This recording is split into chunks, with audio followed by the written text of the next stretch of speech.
Here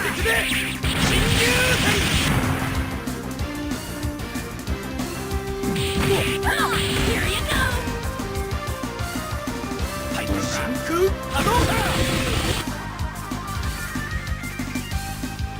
Niche Fighter Monday! Hello, my fine friends. How y'all doing? Hope everyone's doing well. Welcome to Niche Fighter Monday. We are kicking off the week. With some freshly baked and translated fighting games.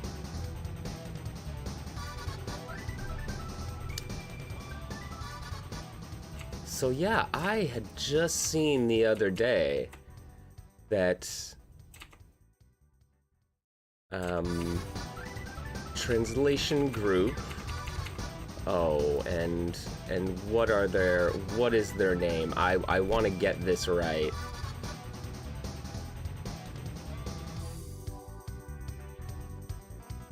Hilltop Works, there we go. So Hilltop Works translates a bunch of retro games that, you know, were never localized for the English language audiences. And, you know, we can play a lot of these games. There are so many games that we can play that don't have translations. But every time we get one, it helps. What's up? Going on? KO Sylph, welcome to the show.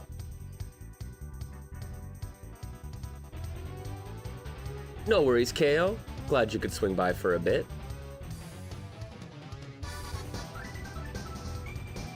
So yeah, Genei Tougi Shadow Struggle is a game that Hilltop Works chose to localize. So it's funny, this is, when I saw this announcement, I was like, I don't know this game. And then I went and I downloaded, I acquired a copy, let me just say. And yeah, managed to acquire a copy. Unfortunately, the translation patch didn't work for it, but lo and behold, I had actually downloaded this game months ago in preparation for a PS1 stream, and then never got to it and just completely forgot about it. This is like testament to how many games come through the basement that it's sometimes hard to keep track of them all. So this is cool, actually. We have an opportunity now to check out Genei Tougi without, you know, having to work through the Google Translate on the screen struggle. Yo, what's going on, Y20? Hope you're doing well. No, I don't have any big FGC talk stuff planned. I mean, I've got some ideas. I got some things I want to talk about, but we're not quite there yet. I'll probably have some thoughts after Combo Breaker. I want to do some talks about events and, you know, building community and stuff like that. What's up, Hayama? The struggle is real. It's the shadow struggle. It's the shadow struggle. It's the struggle that we all deal with in the shadows of our own of our own lives. But you know what, man? I'm always open to it. If any of y'all, and this goes out to everyone, man. Like, if folks have suggestions for good, like FGC talk, you know, development talk, video game, art-related stuff, I'm always down for a group community discussion. So, like, I want to know what's on your folks' mind, and you know, this is a place where we can kind of discuss those things outside of the world of interweb discourse. We can actually have a discussion in the basement here. So yeah, if you got any ideas, definitely let me know. Yeah, I'm sorry. I find it hilarious that I don't know if it's Twitch or if it's my Restream, but they censored foosball. Yeah, I do. I have a Patreon article up there called The Foosball Problem. Just so you know, it's not what you think it is.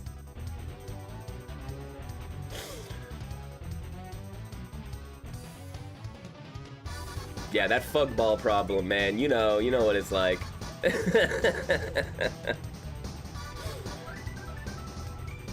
Right? I don't even... I'm curious now.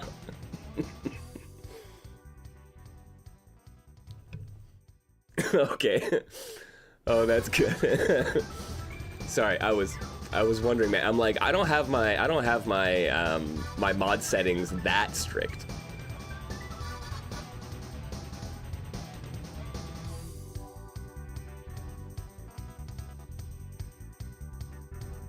Yeah, honestly, man, like a great place. If any of y'all have got kind of thoughts or things, you know, topics you want to discuss, I highly recommend the Discord. There's a bunch of us in there. We're always chatting.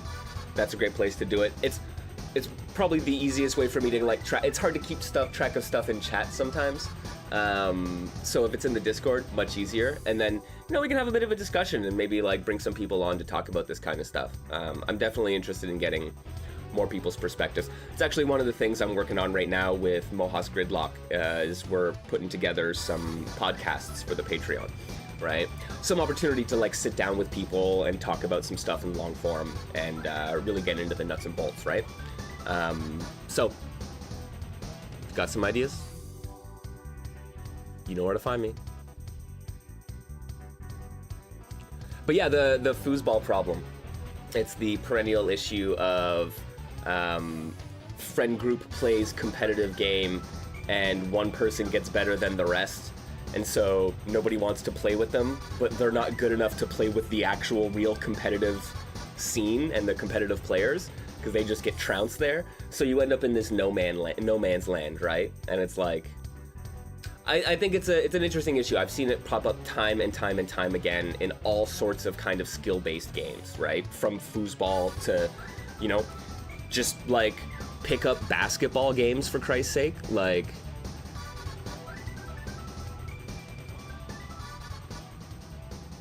yeah, I believe that one's a Patreon exclusive. But hey, man, it maybe entice some people to go check out my writing, you know.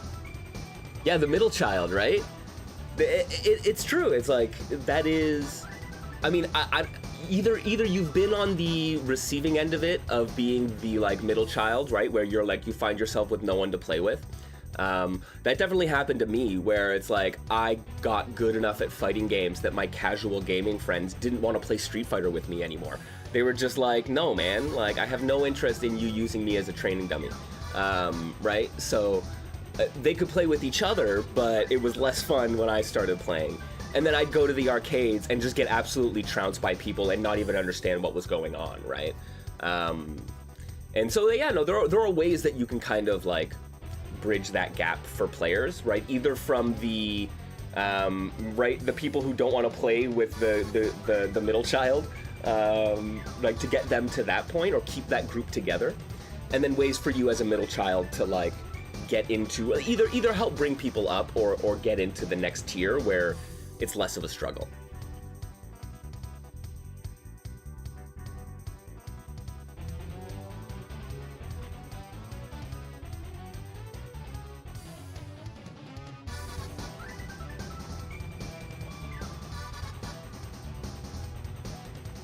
Yeah.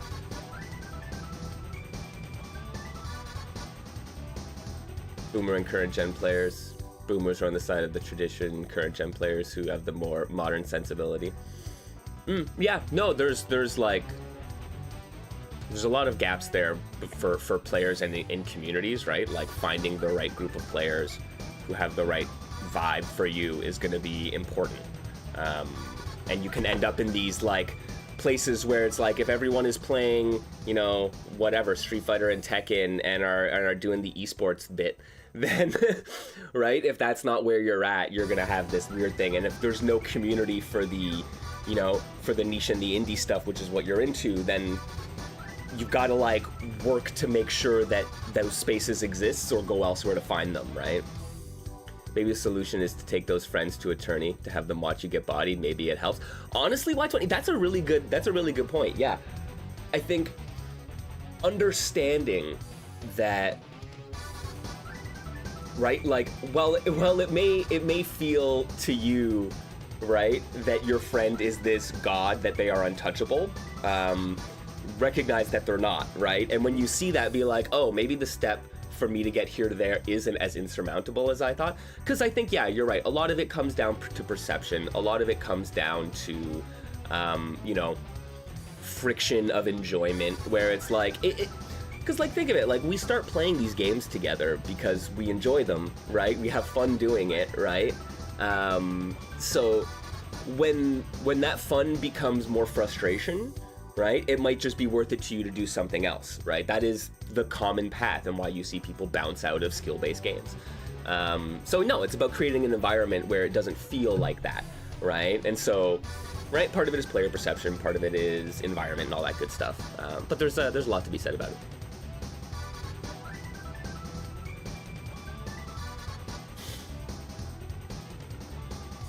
Ooh, yo, what's up, Griffey? Shadow Struggle is a funny and weird PS1 fighter. A lot of high damage combos with the custom combo system, the combo video, so it's good stuff. Thank you. Definitely check that out. In just my, like, I did like 5 or 10 minutes of exploration, and as soon as I realized it was a custom combo system and how the juggles work, I was like, oh man, yeah, very, very high damage game. Kind of Street Fighter EXE in that way. I mean, at like, right, it's like one of the first thoughts that popped up into my head.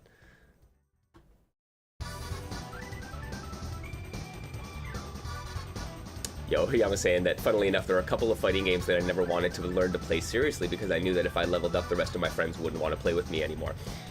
That's a thing, man, like, right? I mean, and that's one of the things that I used to do is when I recognize my players getting, my friends getting frustrated with, right, with, like, playing against me and like the obvious skill gap there, right? I would do things that I knew that I could still, you know, get benefit from, and that it would make them feel right. And so, you know, playing a secondary character, learning an entirely new character, or right, like doing stuff like that, while you also run the risk of kind of making it feel like you're throwing the match to your friend, right? Like there's a bit of that feel bad of like if they're like, oh yeah, you won't even use your main, right? But if they're getting frustrated anyways, they might appreciate not just getting fucking bombed, right? So but yeah, choosing to not actually learn something in depth for fear of like that gap happening, right, is like, yeah, that's a risk, right? Sometimes it comes down to being like, yo, if you have a weekly get together but you have an opportunity to play in the middle of the week, don't play in the middle of the week, wait till the weekend, right? It's like, that's one of the things. It's not probably not what everyone's gonna do, but you know, if it matters to you, that's something you could do. Yeah, I need you to get, that's right, my 20, the friend's getting body. You need to, you get better so I can get better, please.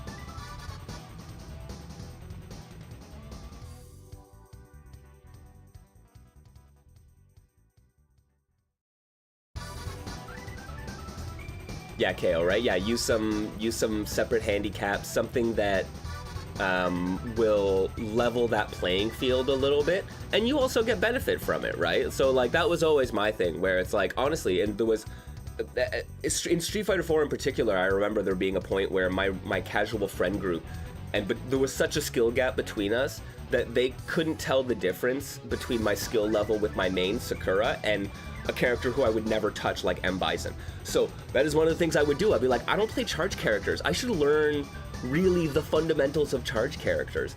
And I'd pick up M. Bison and make these silly mistakes that meant that, you know, my friends would be able to get a word in edgewise, and that, you know, I was able to like learn something under some level of pressure, right? It was like a comfortable level of pressure for me to learn a new fighting game skill, right? So like that worked for me as someone who was like, no, I want to progress and get better and improve, and it worked for them who was just like, I just want to push buttons and feel like I can smack you in the face every now and again.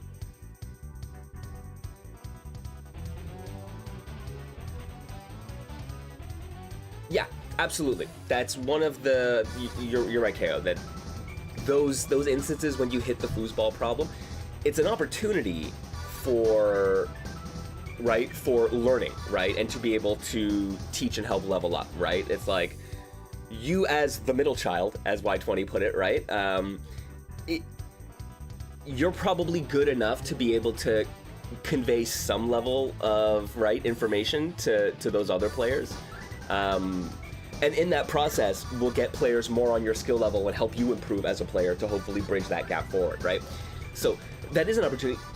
But the problem is not everyone wants to do this. Like the whole kind of conceit of the foosball problem that I propose is that people get together as a friend group and like find a foosball table at their local pub, right? And it's like when you're just doing that stuff casually, when you're not like, we need to recognize that not everybody is, I'm going into the FGC to enter brackets, right? Like that's not the attitude that everyone takes. And if it is, then yeah, it is 100% a really great opportunity for you to recognize, hey, this is a learning opportunity for me, it's a teaching opportunity for me. But if you're one of those people who just want to push buttons with your friends and you have a good time while having drinks, right, then that like opportunity to level up is not necessarily the incentive, right, that it is for a lot of other players. So yeah, no, there's like a multifaceted problem, right? And depending on what kind of people you're working with and like are involved in your group, you've got to use different techniques to help bridge that gap.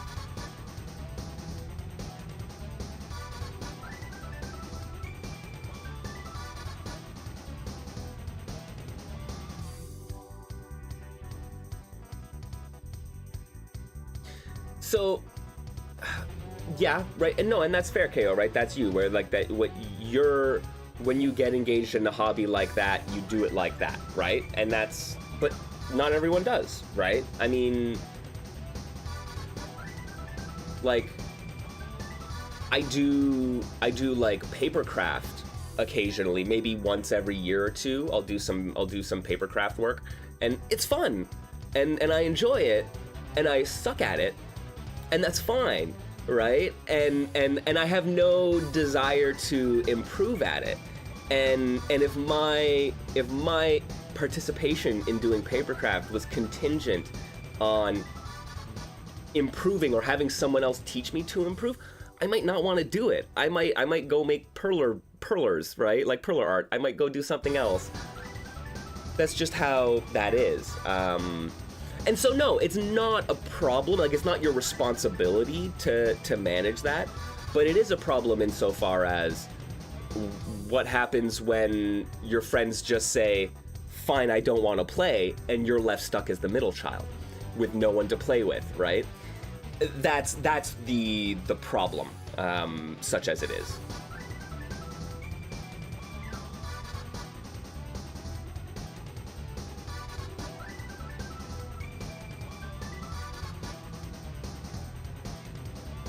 Yeah, I mean, no, but so okay, yeah, I see this.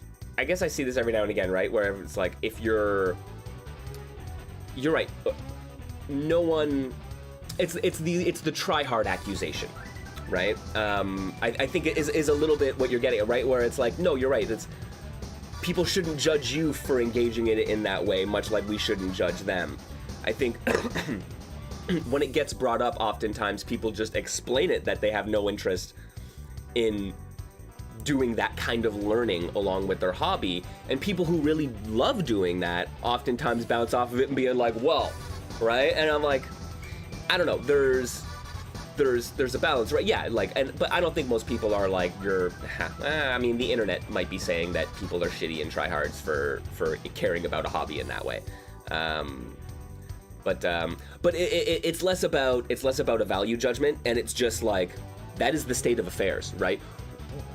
You end up in friend groups, and there's going to be a cross-section of people in that group who care about things and want to learn and will be willing to engage in a hobby in that way, and those who aren't, right? And won't be willing to engage in that way. And so it's just like, if you want to maintain that group and that cohesion, you're going to have to do different things for those different people. Right? And it's like, I think traditionally the fighting game community is, it's not even skewed values, it's just different values, right? Everyone has their own different sets of values, right? I mean, I talk a lot about this, where I think it's important to recognize where you're coming from and why, you know, you might react. Like, I always want to know, why do I react? Like, why do I get my back up when someone criticizes competitive fighting games, right? It's like, I shouldn't, right? But I do sometimes. And so, like, why? It's like, I have some of my values correspond to, you know, I think it's important that like competitive play and like integrity and, you know, that kind of stuff makes fighting games more interesting to me, right? That's one of the things that I find important about them. So I'm gonna get my back up sometimes when people are, you know, dismissive of it, right? But it's like, you gotta process that stuff. And it also lets you see these things where it's like, yeah, man, like if I'm just creating a space, right? Like if all I did here in the digital basement was talk about the Street Fighter Pro League and you know, whatever, the road to Evo and stuff like that, a lot of people would be interested in that. Would all the people who are, you know, all the lovely people hanging out here right now necessarily be here for that? I don't know. Probably not, right? Yeah, I got to consider that. What is bringing people to the table and what is keeping them here and interested, right? It applies for building community. It applies for, you know, your friend groups when you want to push some buttons on the weekend.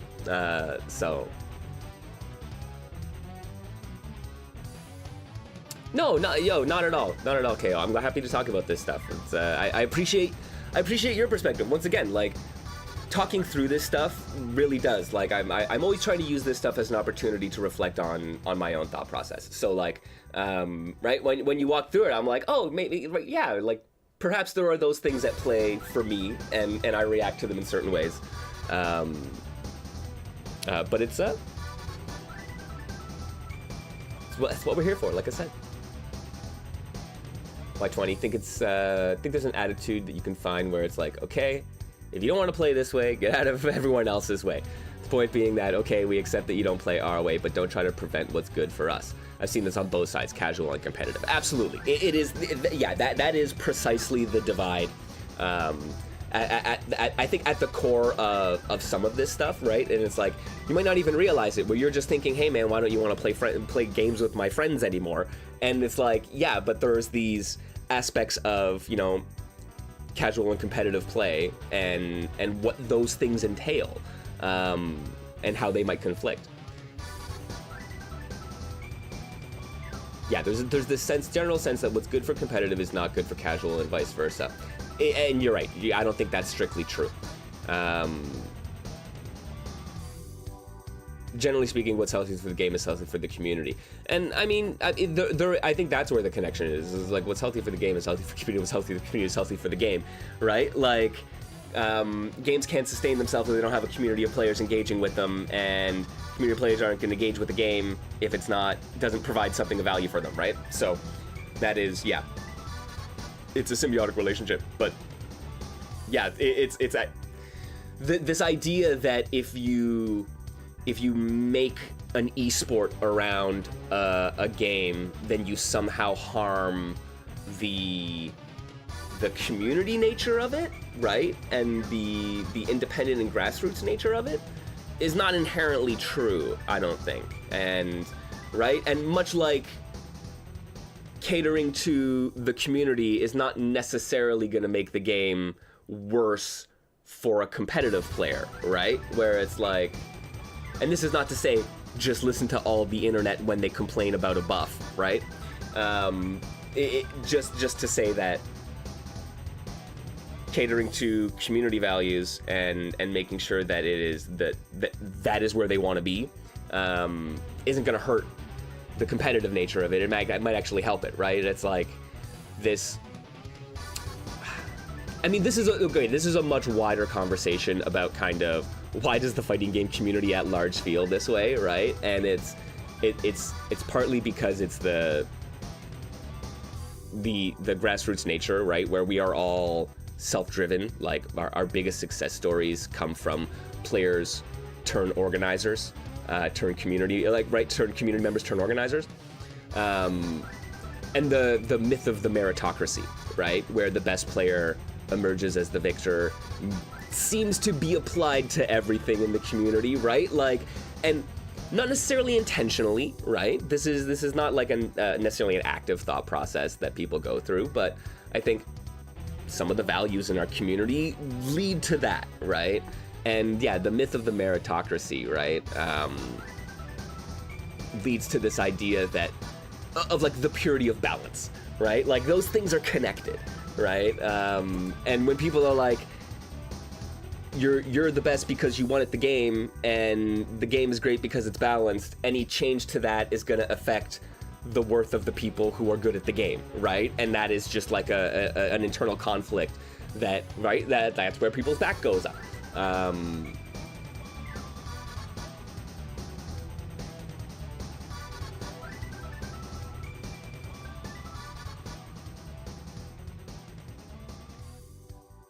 Yeah, there's an exception you can think of to every sweeping statement. Yeah. There are always exceptions to the rule.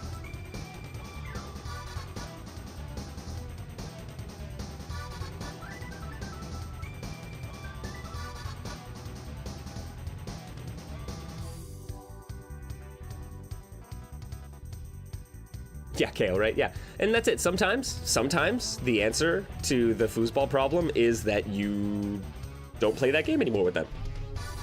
Right? That's what happened for me, right? It's like our friend group, they were like, man, they can't play fighting games with you. And I'm like, that's cool, guys.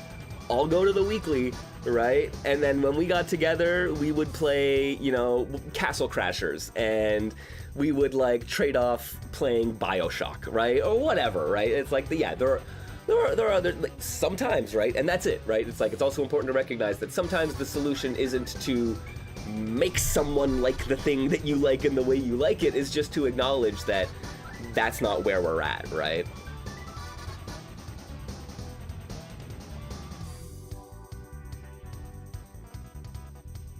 How do you say foosball in French? I'm pretty sure you just drop a French accent on it, so le foosball. But that's my instinct, but I'm French Canadian, in fairness, so that means I don't actually believe in the French language.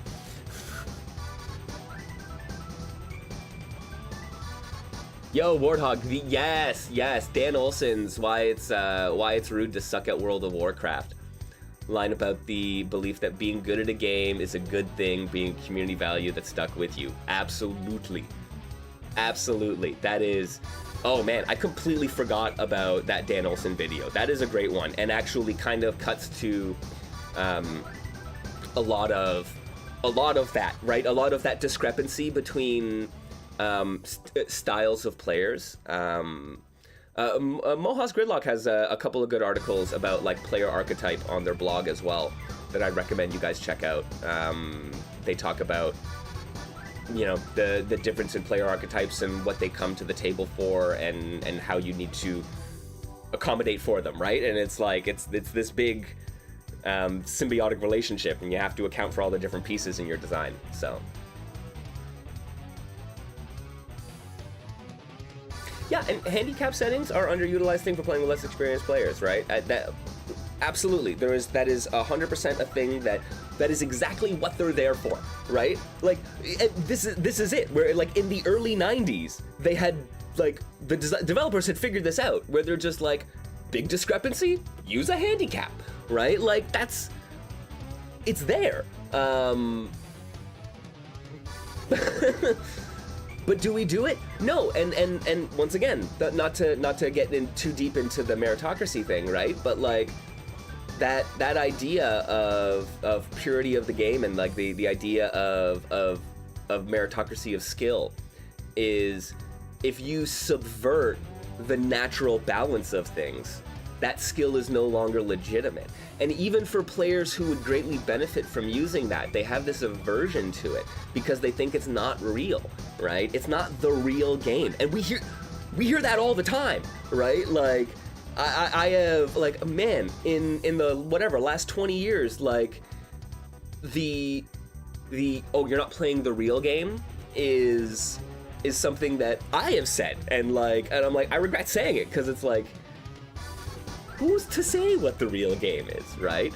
But that idea that there are ways you play that make it illegitimate, right, means that I think, yeah, we don't use those tools. We don't even fucking think of them. Yeah, part of it is also that turning it on, right? That's it. I think, yeah, it can also be seen as that. Everyone has the, yeah, so in golf, the idea is that it's how do you evenly compare scores of differently skilled players, I think, is the idea, right? but I don't know enough about golf scoring to say for sure.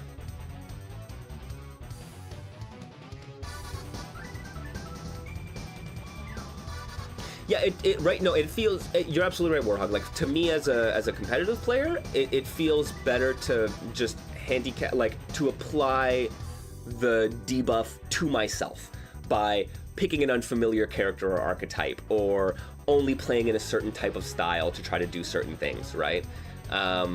So, yeah, right, that feels better. But that also can be seen as very condescending, right? Like, I have felt it myself at playing games online where I'm like, oh, dude is only gonna anti-air and like whatever, like far 5H, right? That's the only 2 buttons that they will do, and they will zone me out with just that, right? And it's like, that can feel more insulting. So it's tough, right? Because you don't know how the player on the receiving end or on the other end of that is gonna feel about it. It's a little bit easier when it's your personal friend group. You might be able to you might be able to like suss that out. But like, yeah, like it is weird where I'm like, yeah, it feels better to me, but will it feel better to them? I'm not sure.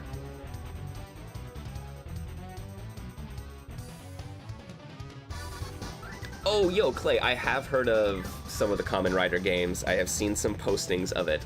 There are some wild Kamen Rider fighting games. That is for sure. That is something I have not delved into yet, but it is probably worth looking at. Yeah, Genei Tougi. It is the game where every character has Genei Jin. We're gonna have to get into that in a little bit. We've just been chatting away. This has been nice.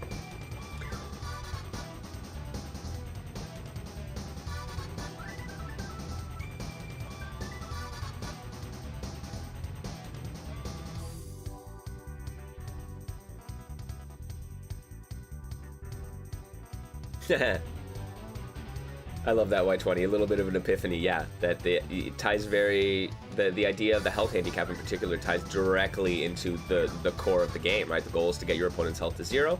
As the player, every strategy boils down to doing that in the least amount of turns possible, right?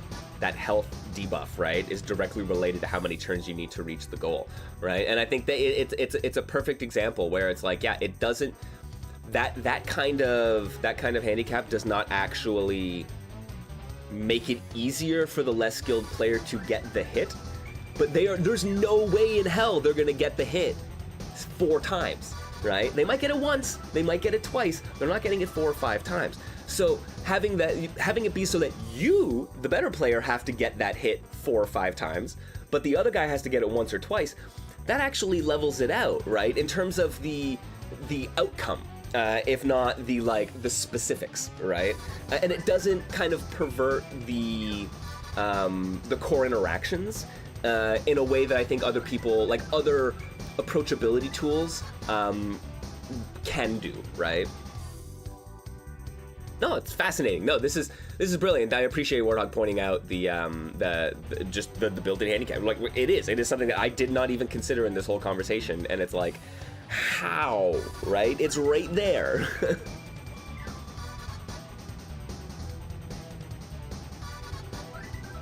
Yeah, you need another go at playing games with little relatives or inexperienced friends.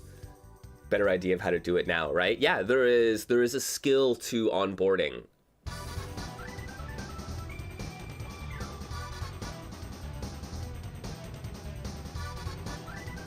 All right.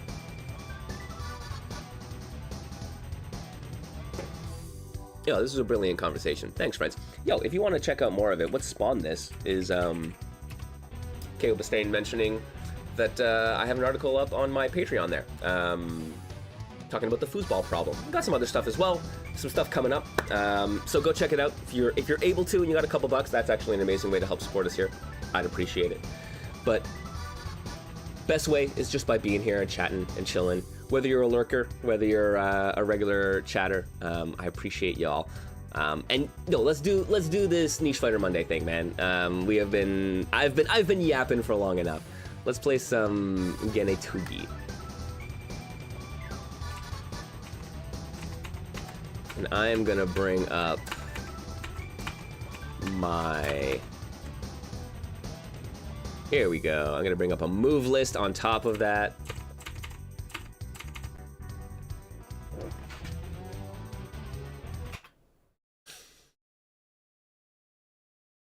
Genei Tougi. All right, just the shadow struggle. 1996, man. This game is 29 years old. That's too old. All right, so we got our standard versus mode. We got a normal arcade mode, I assume. And then there's an arena game, which starts you off with a handful of special moves. And you take on challengers, and you earn credits. And you can build out a custom move list and upgrade moves. It's actually kind of cool. And it's one of the great reasons to get the translation, because then you don't have to worry about any translation issues. All done for you, and you can go through and play it. Super cool. No, but really, do they all have Genei Jin? They absolutely do. So...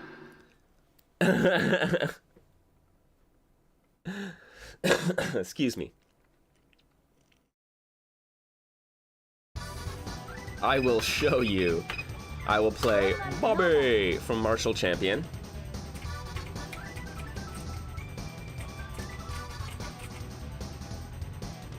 Yeah, it has custom combos. It does.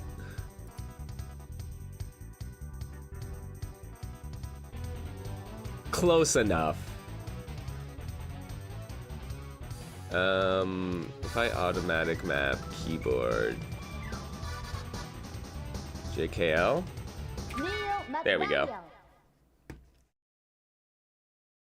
Yo, for real, Joe P, he looks exactly like Bobby. It is so wild to me. 3, 2, ready, break now. All right, so it is a 4-button game. We have a punch button, we have a kick button. It's strictly 2D, but we do have like turnaround states, which is kind of cool. Okay, fair enough, Hayama. It is Genei Jin in the way that I misused the term. How's about that?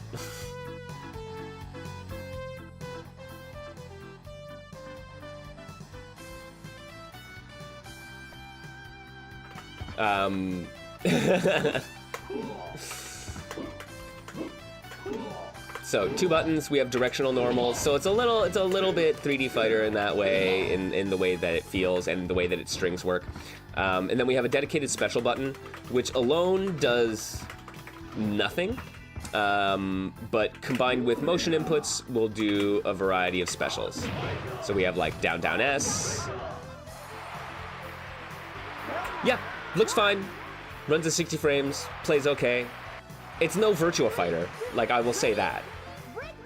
But you have you have a little PK string, and then into your special, and then they're juggled, right? So now with your full bar, you can use your 4th button to activate, which gives you custom combos. So it's like big 3D fighter style juggle combos. Some of like 3D elements with like the turnaround states, the way the moves and strings work a little bit. But kind of Street Fighter EXE in the way that it feels in a lot of other ways, right?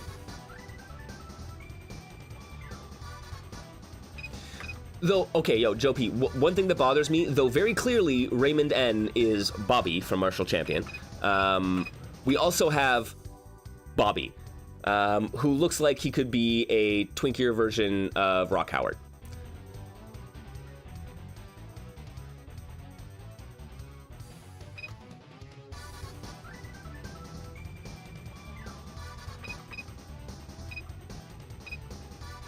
Bobby EX. Oh, sweet. They do, okay, the translation includes the boss characters as well. They have them unlocked.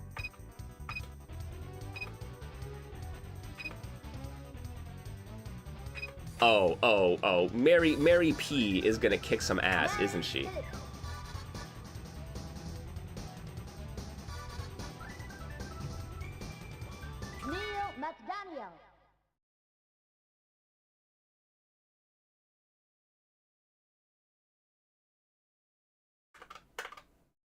Yeah, it's a little bit EX layer. That is definitely the vibe that I'm getting.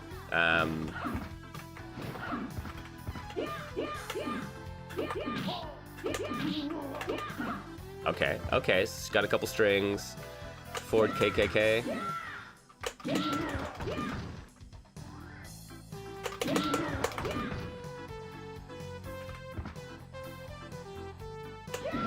Oh, man. Oh, she's got, like, all the juggle moves in the world? Alright.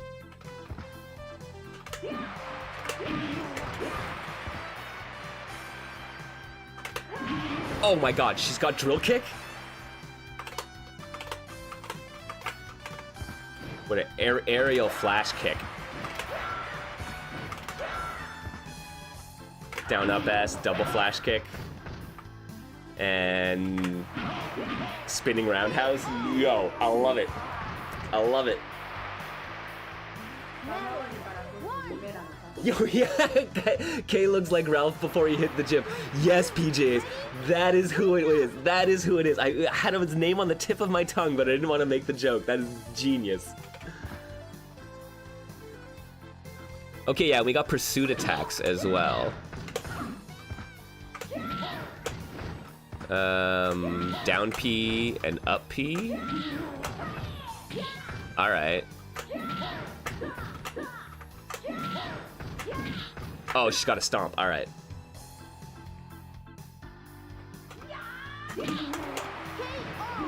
Oh, and there is invincibility on activation for your custom combo as well.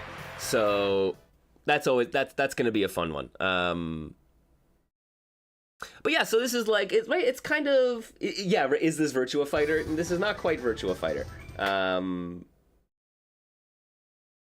But I ain't mad at it.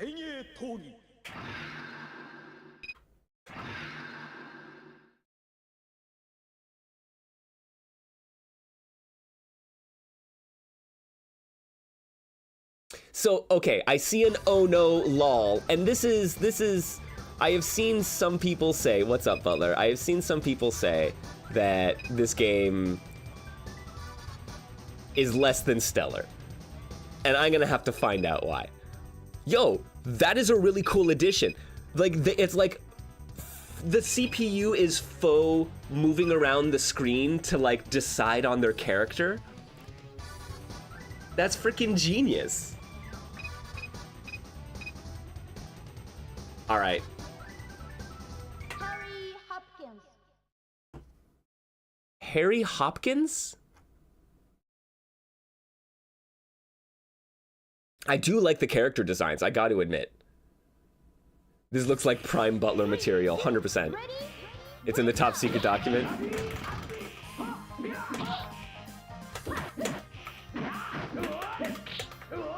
Oh, got grabbed. All right. Oh, she's got drill kick. Oh, she's like Mary.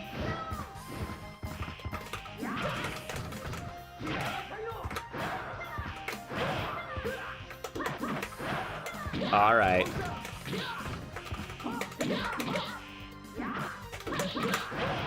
Okay, little two-hit combo. Oh, see, invincibility on activation. Ooh, man.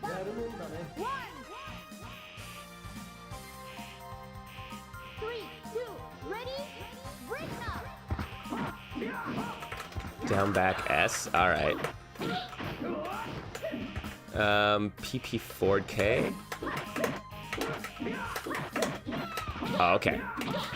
Okay, 3-hit into the knee, and I probably get an easy juggle off that.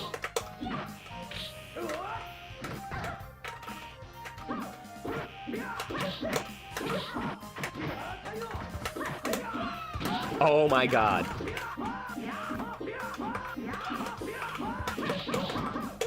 Oh, seriously?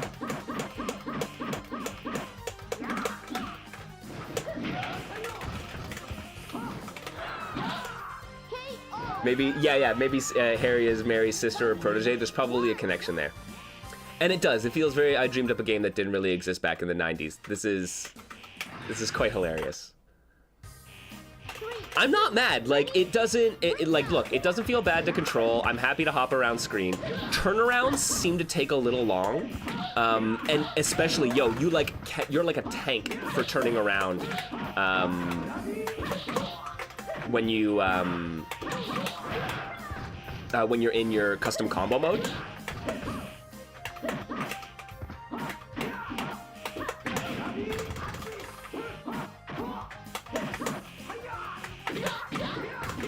So, like, a good idea is to, yeah, right?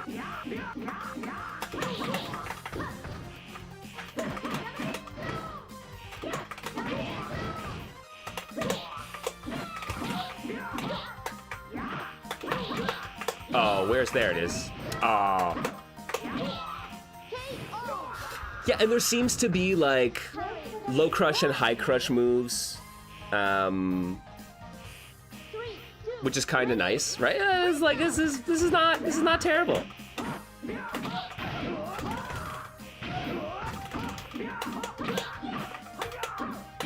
Oh, fuck off.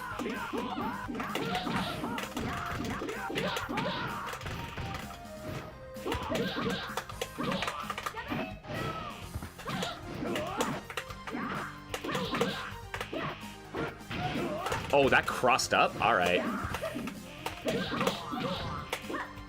Oh, and I can pursue.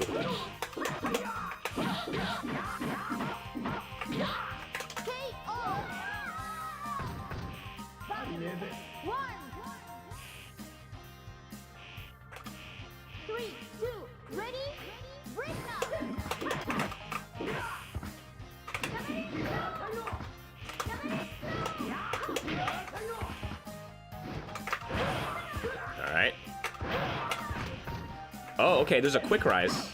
Oh, probably something with my special.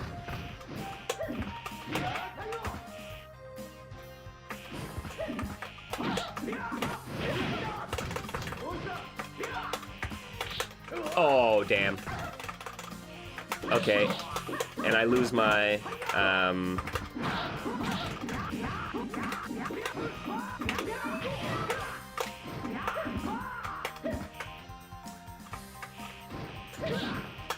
oh, no juggle.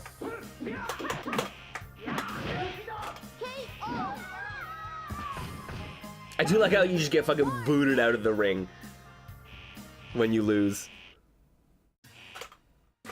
Yeah, she has almost the exact same move list as the boss Mary, but doesn't have,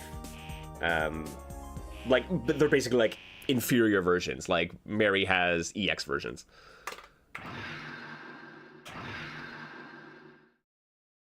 All right. Yo, guys, who do you want to see?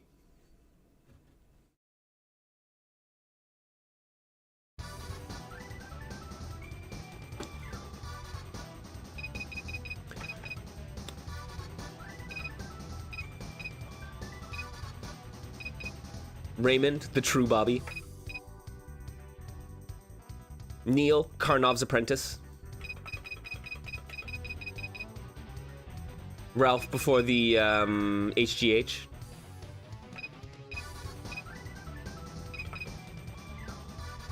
And then Rock after the estrogen.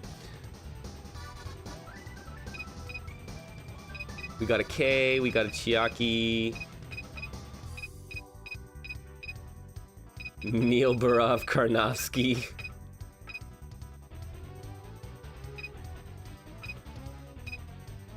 And then fucking someone from Cyberbots. Like, what is going on with this cast? Yo, Lanky, yeah, when is Fight Kid getting PS1 games? I don't know, man. They gotta work with the DuckStation rollback dev to figure that one out. I don't know if it's gonna happen though. I heard rumors that it was getting worked on at some point. Yeah, Arcadia works okay, right? I haven't actually used it much myself, but all right.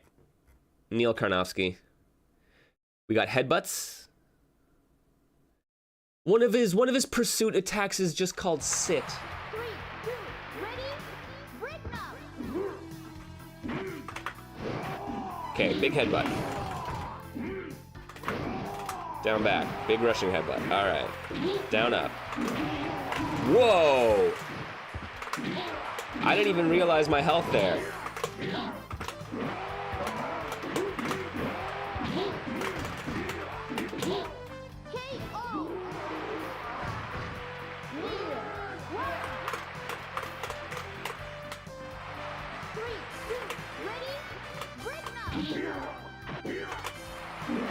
Oh God, okay.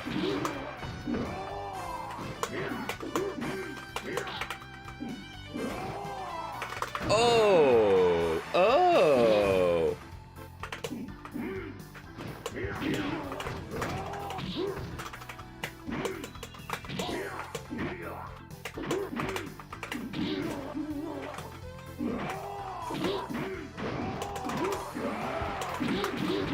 Oh no, not like this.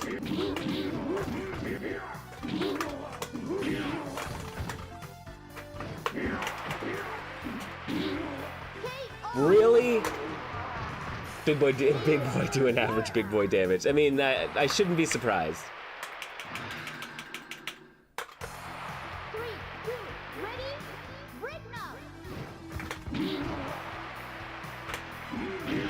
Okay. What is that? Down back punch? Yo. I gotta find out how to launch this motherfucker. Yeah, okay.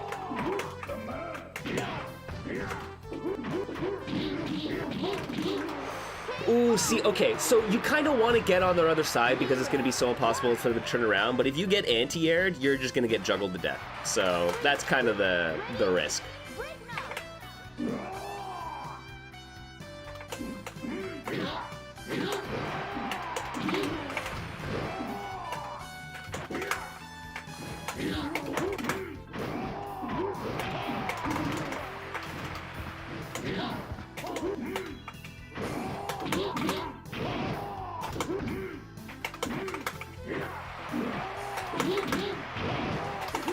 Okay, I can probably get another hit off that.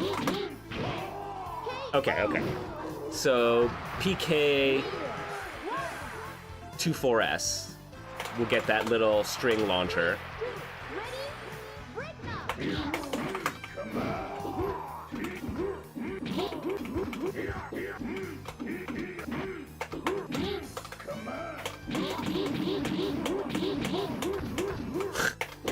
Here we go.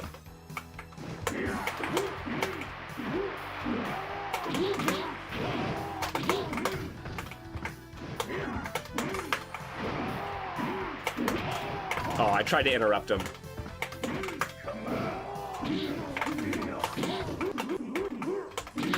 Oh, no.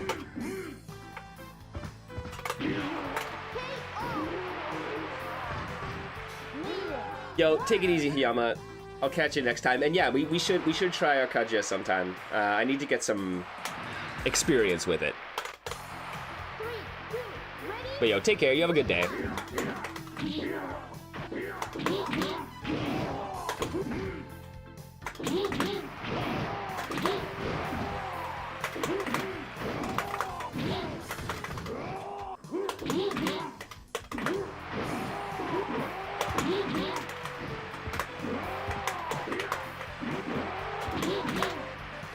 Okay, let's see if I can get, yeah, let's see what some of my other specials do and how if I can connect them. So I have the down up, the rising headbutt. Which if they don't tech, I might be able to get a pursuit.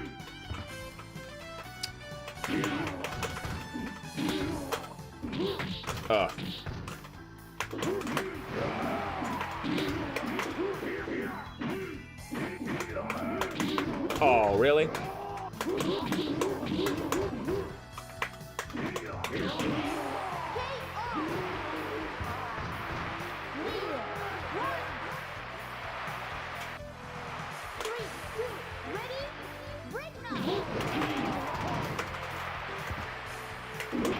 Okay, don't try to interrupt that.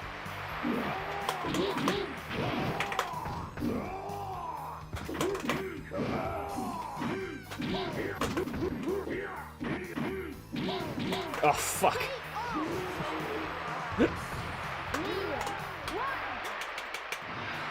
Hit me with the low. 3, 2, ready? Break.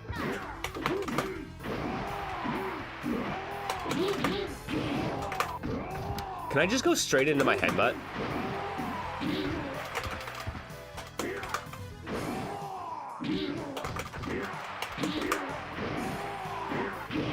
Oh.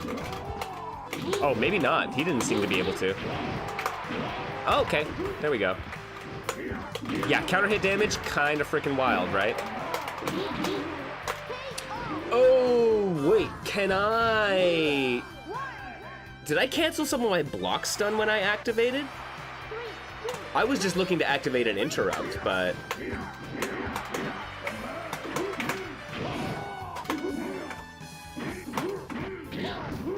Oh yeah, and he can cancel even specials into normals.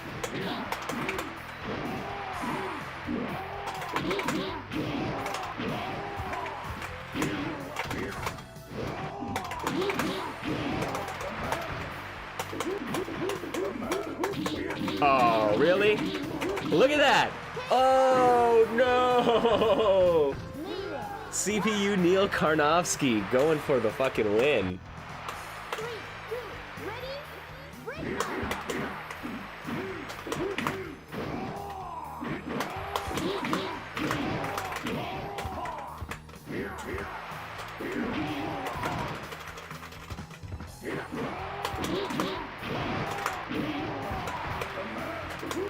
Oh, fuck.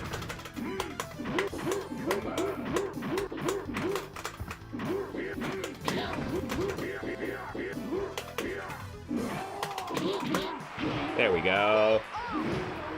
Okay. Okay, we got a little B&B. We're doing okay.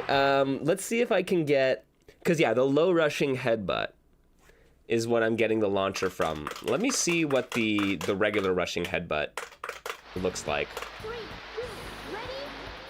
2, ready? Break. Also, she has the fly... Like, first thing she does is Flying Peach. Like, this is character from a fucking era.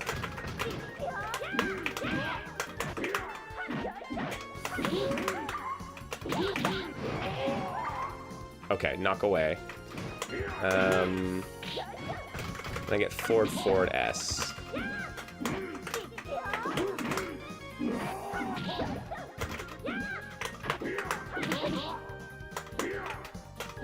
Oh!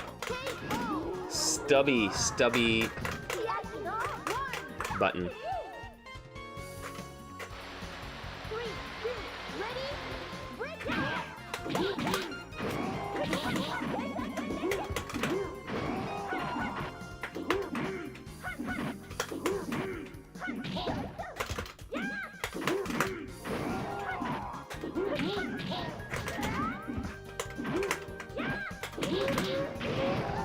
Oh, didn't get the launch?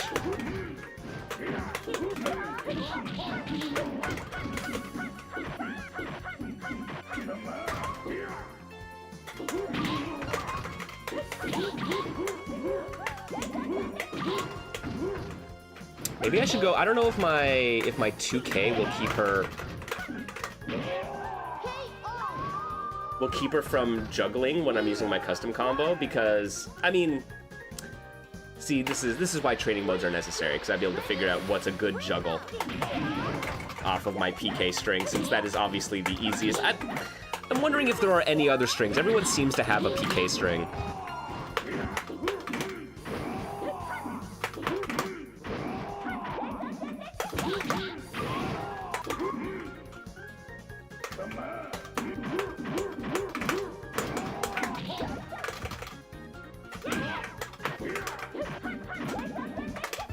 Oh, no.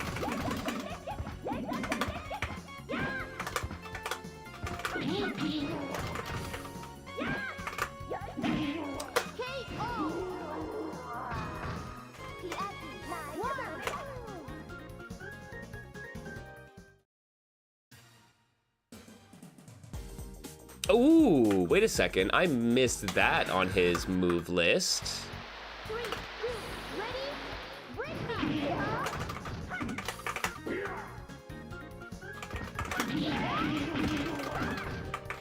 I got to admit, she seems more my style. There we go. Yo, that's your command grab, sir?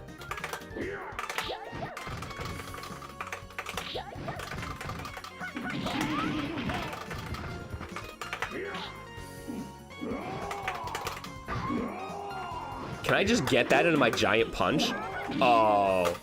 Oh, dude. Yeah, right? You're right, Clay. This is the kind of game where if you get a solid combo, you're gonna absolutely melt your opponents. Especially, right? The juggles are so valuable.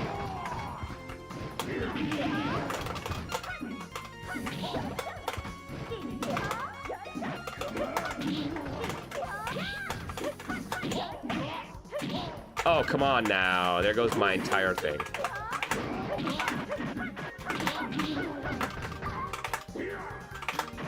Oh, that's unfortunate. The way she rose from that attack meant that she was just far enough away that I couldn't get my command grab. You have to be like point blank for command grab. Yo, Polar Bear, what's going on? I own a Mr. Pie. I own one of the Taki Udon clones.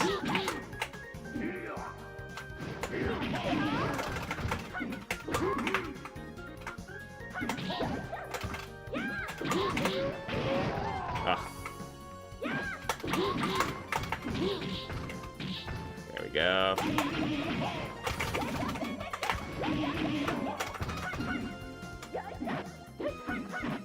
Do your up kicks again. That's not it.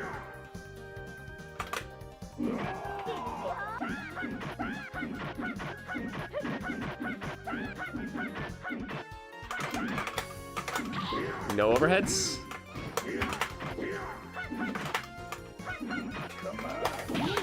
Oh, fuck off. Look to get one once you can find something stable. Yeah, for sure. Yeah, I like the Mr. Pie, honestly. Way cheaper. Like, I would not have gotten a Mr. at all if it was the standard Mr. prices. But the Taki Udon thing really makes it affordable.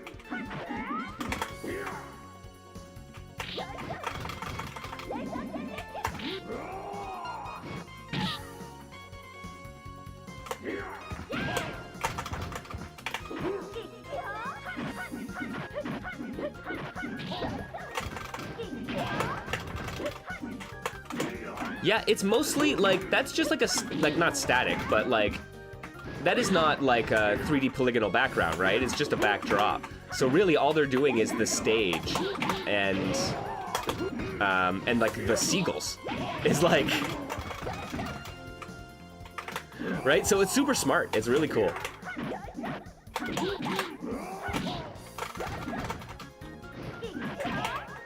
Yo, I heard that, yeah, you had some struggles with your Mr. That's unfortunate. I do have some issues with my Mr. Pie with,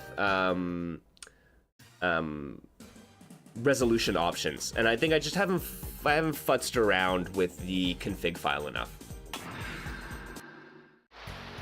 3, 2, ready, break out!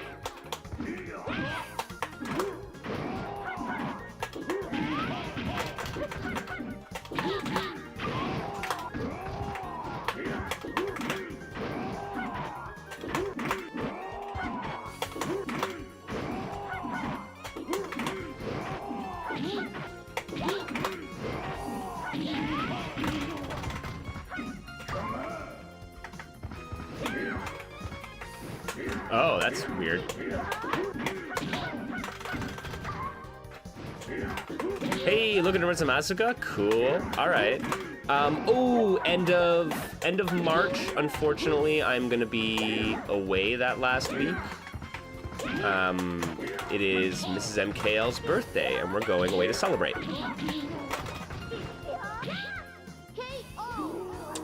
The 8th. At the end of the month? Wait. 3, 2, ready, break out! Oh, like this week.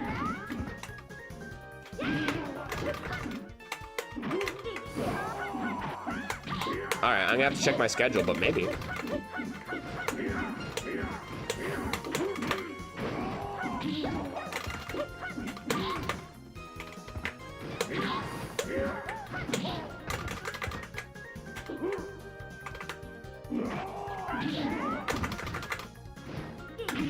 Oh, jeez. How do I'm not getting that pop-up state that she is.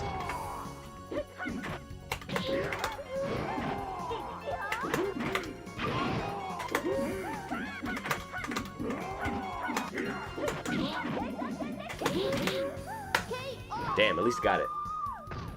I will send the birthday wishes. 3, 2, ready, break out!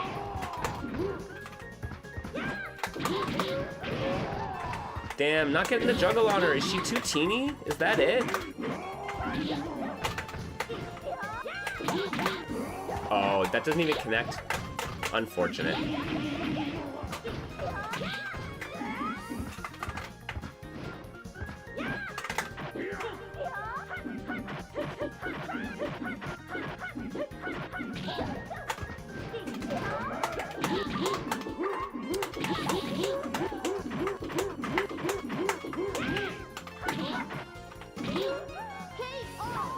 Got through it. Correct. So the special button on its own does nothing in this game, in Genei Tougi. You have a punch and a kick, and then different motions with your special button will do special attacks. So forward special does that, right? Oh. Oh, that's weird. That's weird punishing you because you're on the ground.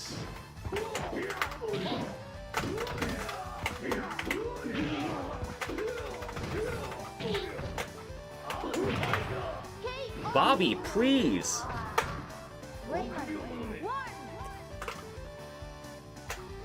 But then not all special moves are on the special button, because I do have half circle back punch, which is a command grab.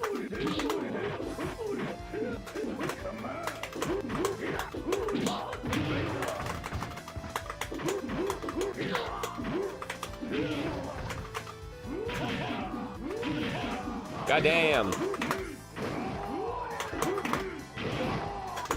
Aw, missed my juggle.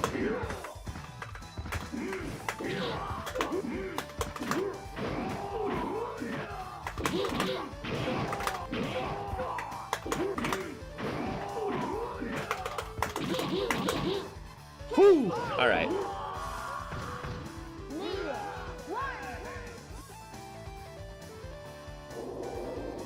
Yeah. Yes. On a scale from 1 to 10, this is definitely an 11 on the PlayStation scale.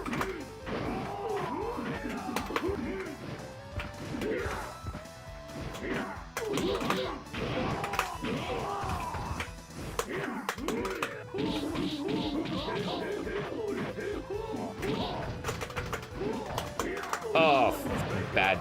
Missing my punish.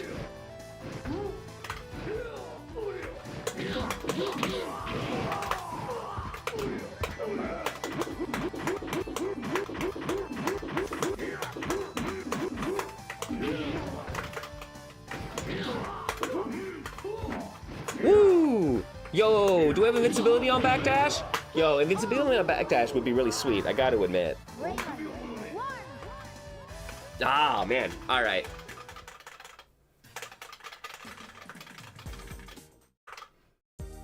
Okay. We're starting to come to terms with how the system works, how the juggles work. Now we really need to find a character that speaks to us.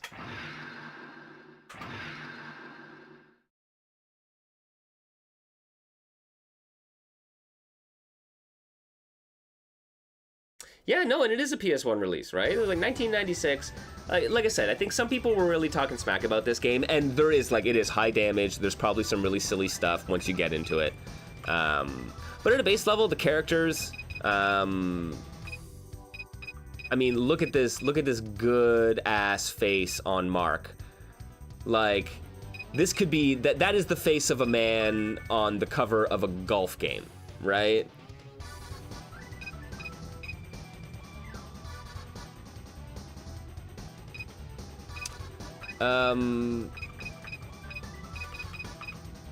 Okay, I got to admit, the Rushdown girl with kicks, I gotta check her out.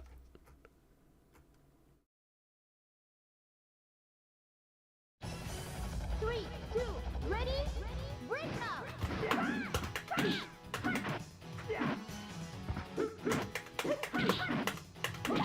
Oh, okay, so she's got big strings. Punch, punch, punch. And then...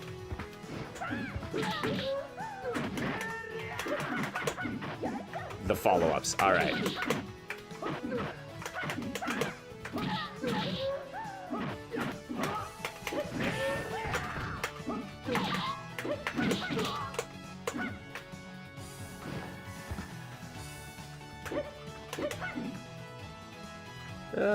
Okay.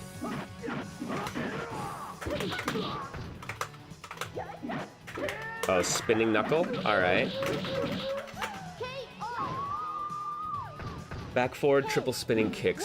No, hold back to block. So no block button, you have a punch, kick, special, and then like an activate. Which is this.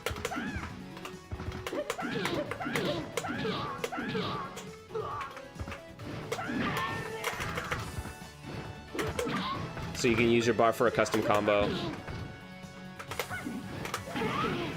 Oh, all right.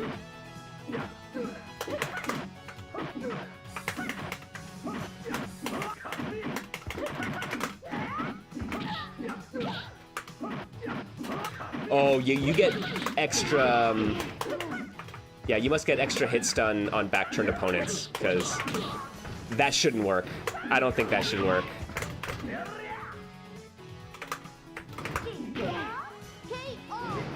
Okay, I like it. So she's got up kicks, spinning knuckle.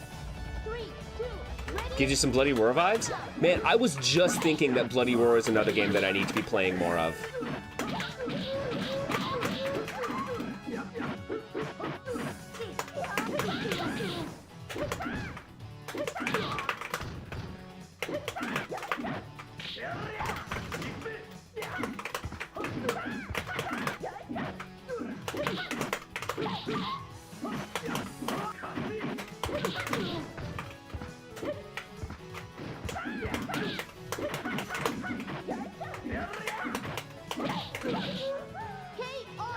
I want Bloody Roar back. I mean, you would not be the first nor the last. Oh, her throw SN medium for her throw. 3, 2, ready? Break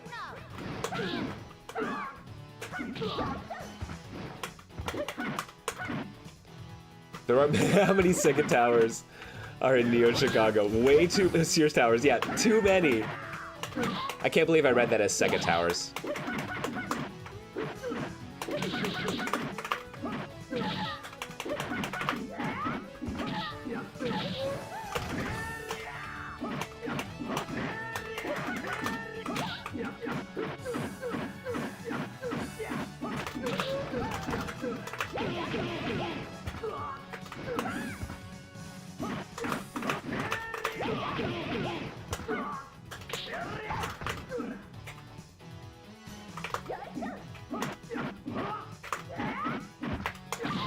Aw, boo. Hey, 1. 3, 2, ready? Break up.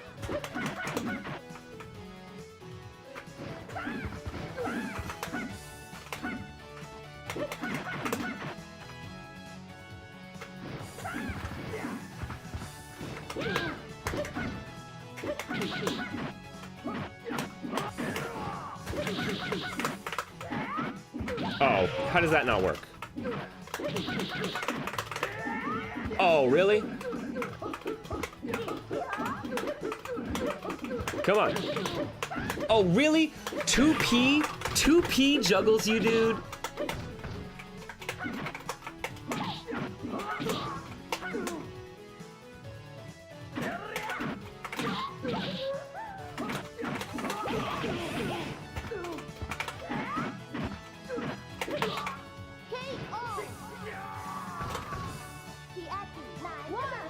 Well, yo, we'll see how Call of the City of the Wolves does. I think some of the returning older franchises might foreshadow a return for Bloody Roar and some other stuff.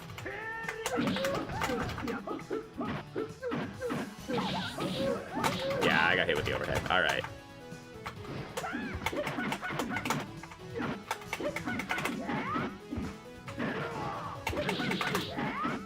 Yeah, I cannot believe that doesn't work.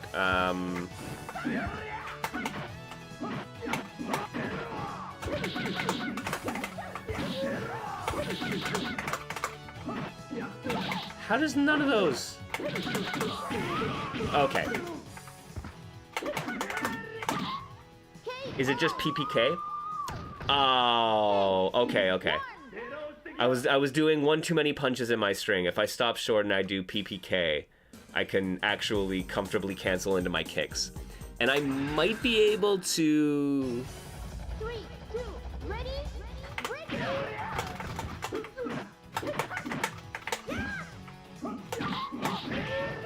I might be able to combo off of it too. Oh, it doesn't send me flying over as well. All right.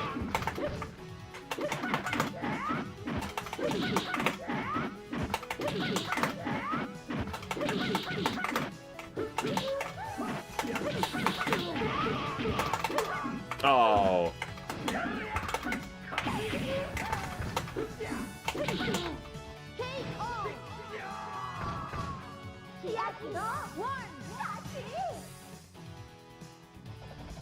Three, two, ready, break up!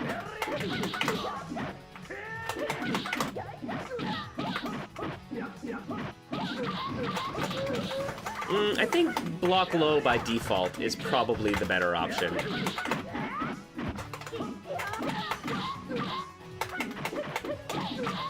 Off. What's up, yo, Andrew? How you doing? 3, 2, ready, break up!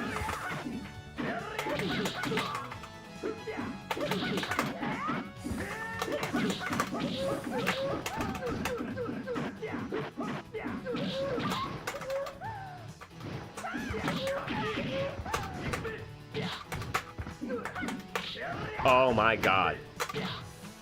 Just the throw into pursuit. Brutal.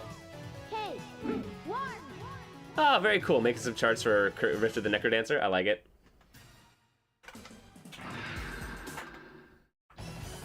Okay, let me give Chiaki another go here. I'm digging it, but I'm struggling to find my opening.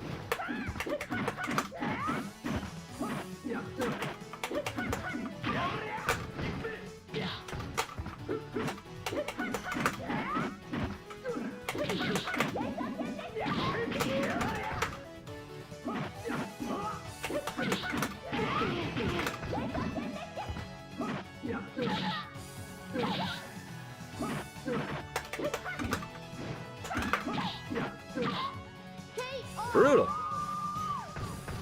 Okay, 1. 3, 2, ready, break it up!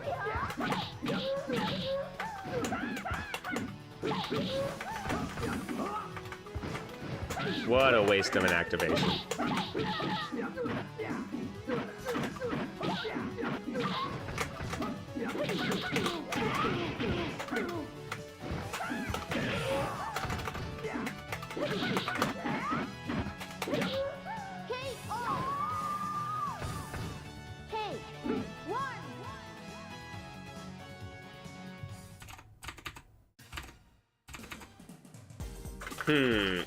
All right.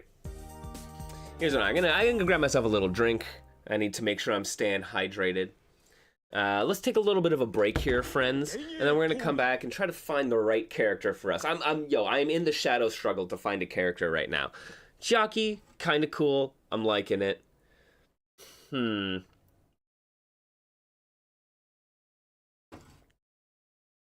Our Karnov dude, meh. Maybe I need to go Bobby. I've been screaming about Bobby all morning. Maybe I should. Maybe that's the play.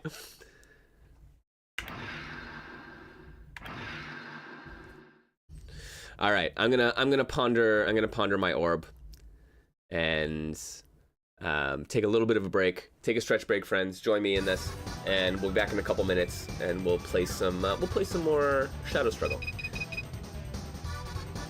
and then maybe talk about 5 Force Fighters. I have not had a chance to get my hands on it yet. I don't know how long the demo's out for.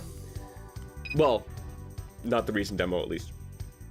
I got a chance to play it a long time ago, but much has changed since then. So, yeah, that could be a fun one to talk about for sure.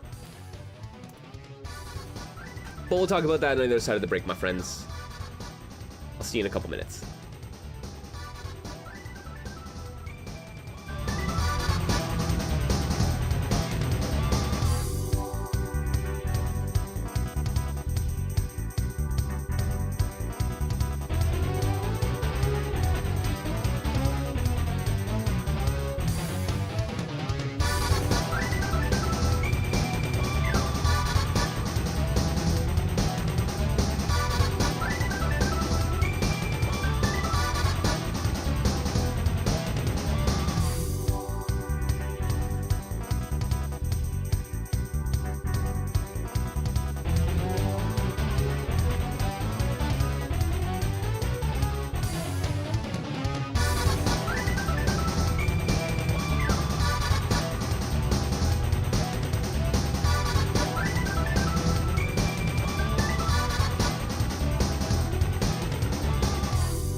Hello, everybody. Welcome on back to Niche Fighter Monday. I hope y'all are doing well. I hope the week's starting out okay for y'all. Thanks for joining me here. I hope I can help kick off your week in the right fashion. Checking out some interesting fighting games. Man, tell me, friends, has anyone else played Genei Tougi? Like, I know, I think Hiyama has. I think Griffy Bones was in here earlier talking about it, so they know about it a little bit. Butler said they had it on their list of games. I mean, like, what's your take on this? I mean, I am honestly, for as much as I am fairly well versed in the world of fighting games, there's a lot of PS1 games that, like, that era that I just missed out on. I regressed to a retro gamer for like 10 years before re-emerging and playing fighting games again in 2009. So I missed out on a lot of them, right? Like, I definitely never heard of this. So, but like even like stuff like Zero Divide and oh man, the Tatsunoko fighting game for the PS1, right? Like, there's some interesting stuff there that I've dabbled in a little bit of it, but man, it's a blind spot of mine. So like, I'm curious, what are some of your favorite PS1 fighting games out there? What have your experiences been? Because I'm always looking to add some more games to the list.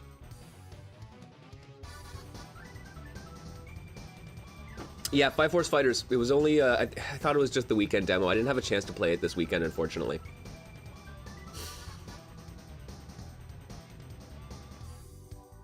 Tekken 3. See, this is it, right? Like, I had some exposure to Tekken in the arcades, but not really on consoles, and that's where all my friends really played it, and I was just out of that zone, right? I'd go to the arcades and they'd be there, and I would play some old fighting games, and I would try to play with them, but yeah, that was kind of my dead zone, my dead period there, so never got into it. Only rented a PS1 once ever. Never grew up with it. Ah, that's interesting. See, I was a Nintendo kid, 100%. I got a PS1 for Final Fantasy VII. Like, I remember riding my bike to, like, I don't know, like, fucking 20, 30 kilometers so I could go to a store with a deal on it that had a bundle with a PlayStation 1 and, like, a controller, a memory card, and Final Fantasy VII. And then I remember trying to ride home with this fucking PS1 and a bunch of stuff balanced on my handlebars. And I was like, this is a dangerous proposition. Yo, rented 2 launch fighting games, Toshinden, and of course Street Fighter the movie, and your life was changed forever. Yeah, no, so mine was a Final Fantasy VII machine, right? And later on Final Fantasy, 8 and 9, and like the Crash Bandicoot and Crash Team Racing and stuff like that. But like I said, it was mostly outside of fighting games for me.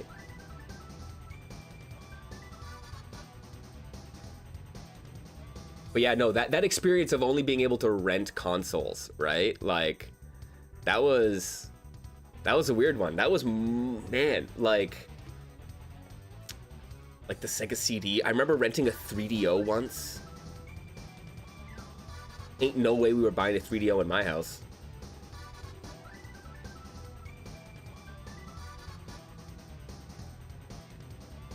Yeah, I gotta go back. Like, now that I'm gaining a better appreciation for 3D fighters between Virtua Fighter and some of the indie 3D fighters that I have been experiencing, the handful of them that are out there. I might need to give Tekken a proper chance, especially the older Tekkens. Where, yeah, I find modern Tekken very hard to parse as a player, to parse what's going on. But maybe the older ones will suit me a little better.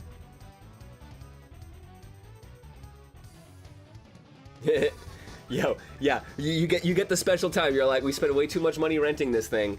You're gonna get the most out of it. Tekken 3 is probably the one I should be. Okay, well, I mean, that's I will take your advice, and that is the one that I will put in queue. Oh God. Okay. So, Raymond, Bobby, Nedvermed? I don't know what his last name is supposed to be. There's the Drunken Master. And then there's the golfer. Who is Mark supposed to be, and what does he do? Jumping, spiral kick, split kick, cartwheel, drop. All right. Oh, Raymond, back suplex, grab and slam down, giant swing. We got a giant swing.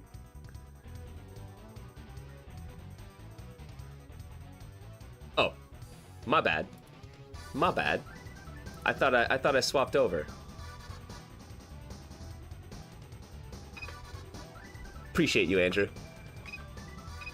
So yeah, Han Phelan is the Drunken Master.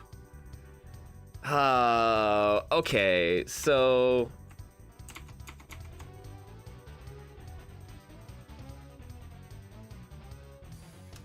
Shockwave TNT strike. Yeah, giant swing. Yo, oh, he has an OTG throw, a command grab as well. He can giant swing a downed opponent. Oh, yeah, leg must be towards you is what the command list says. So, sorry, I'm just looking at a game fact as well.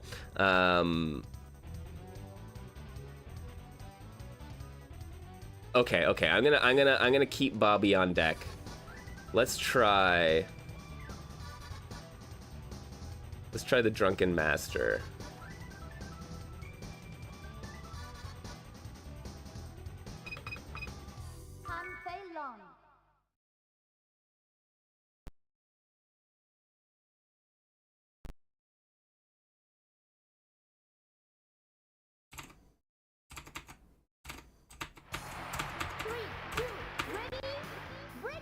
Whoop.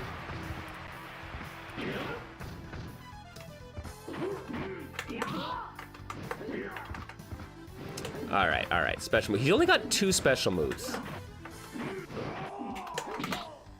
Stun Palm. And low kick uppercut. All right.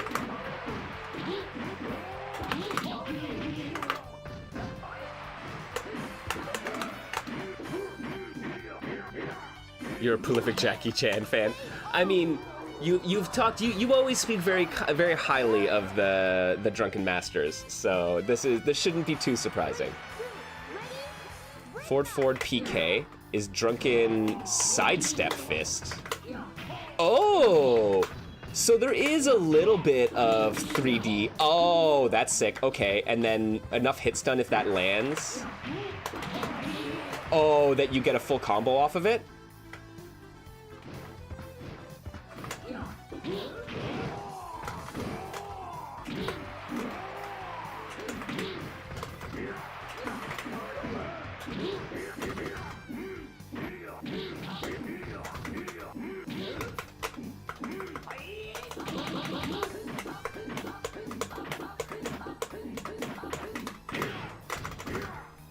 He's a little stubby with his play normals. I probably have to use some of his directionals, back kick, sweep. But that's gonna knock them airborne, right?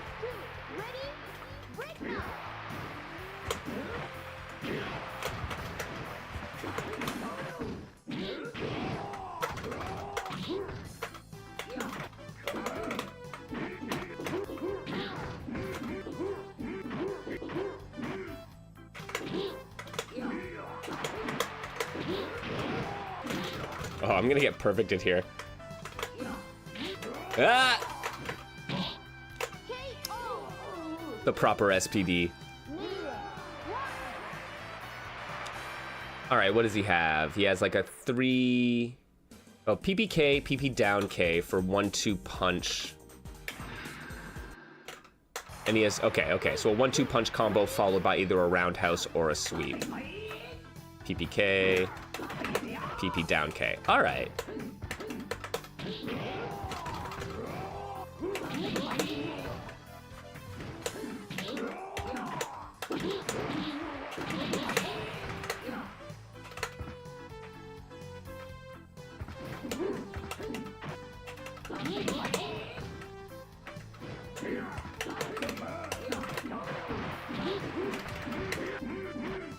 they remove the ability to limit your shorts to non-subs? Or did they move it? PC, you can only find it in the studio app. Oh, I'm not sure, actually. Oh. Okay, so what do we... Yeah, no, I'm not sure about that. That should just be... It might have gotten moved. They do that all the time.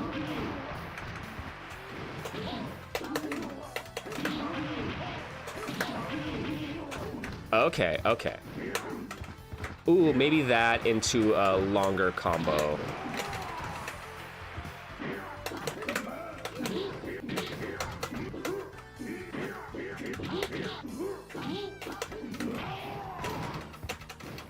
Look, lost all my custom combo. There we go. YouTube Fierce and YouTube Roundhouse, next big things. Yo, Han Fei Lan, all right.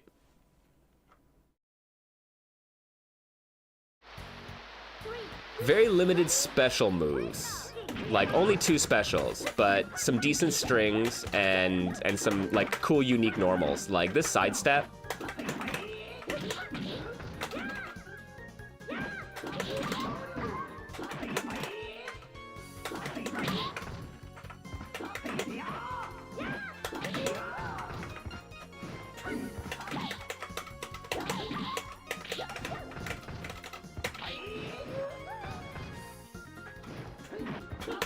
Oh yeah, I gotta remember, pursuits off of throws seem to be a decent idea.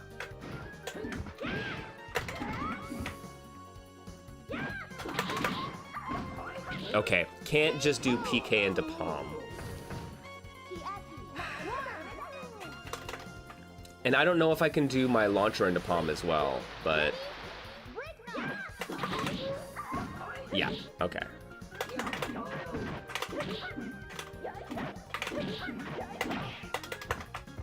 Whoa, her back turn, her like back knuckle is does a lot of hits done. Yeah, okay, I don't think I can do that.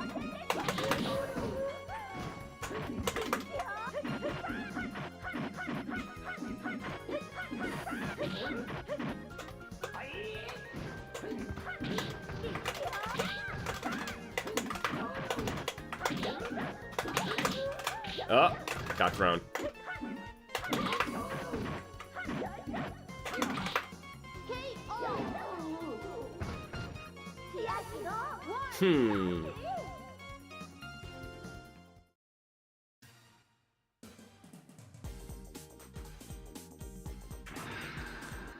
Just scoping out his move list to see what else.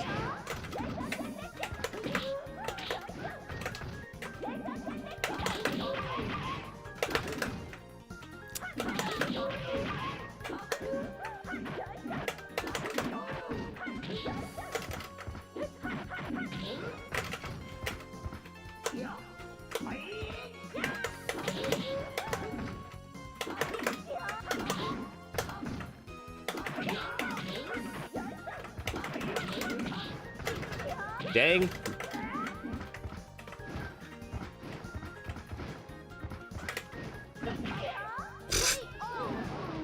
God, the little like cannonball thing. That feels like a move out of rival schools.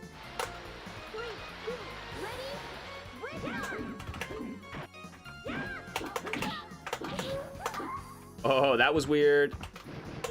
Man, the 3D like hitboxes are a little funky.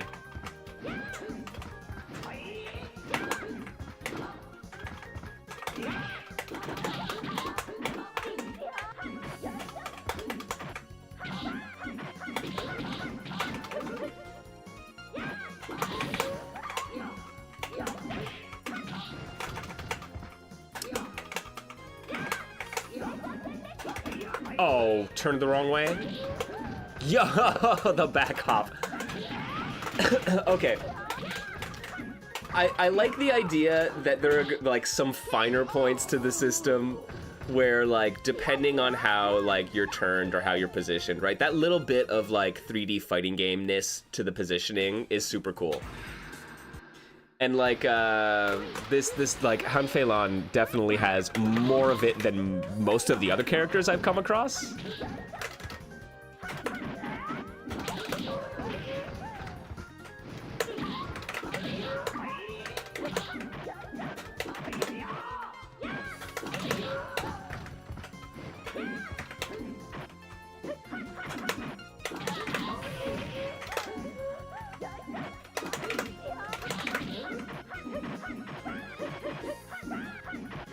Apparently, I'm not worried about her overheads.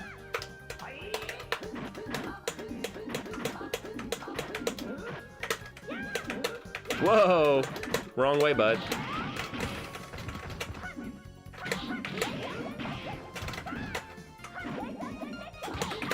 Oh, fuck.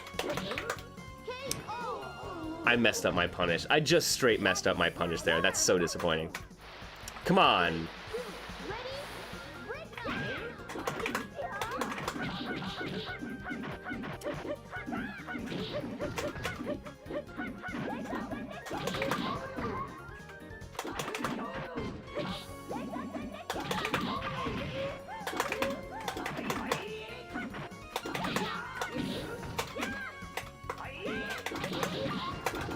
Oh, come on.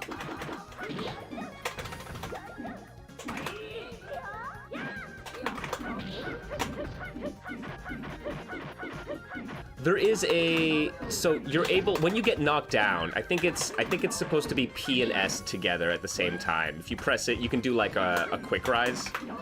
And it's the only way to avoid pursuits. But it seems to be a pretty like you saw her do it right there, right? It seems to be a pretty tight window though.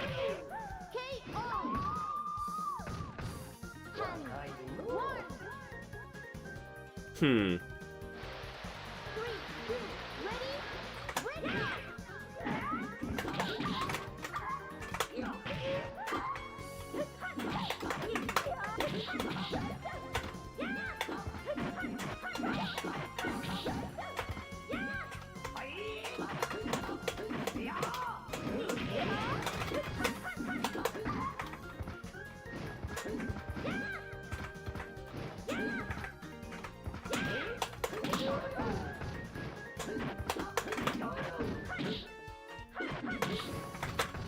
Man, yeah, I cannot get it at all consistently.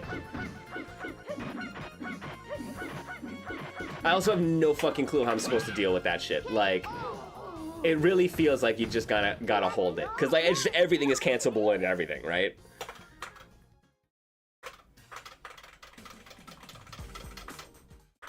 Alright. Alright, we're giving Bobby a go. Not the named Bobby, the true Bobby.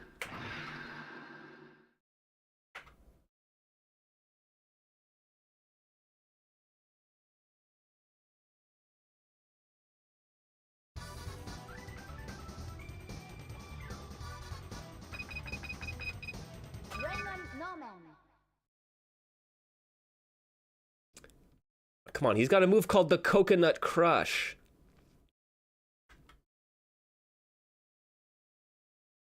All right, all his command grabs seem to be half circle back.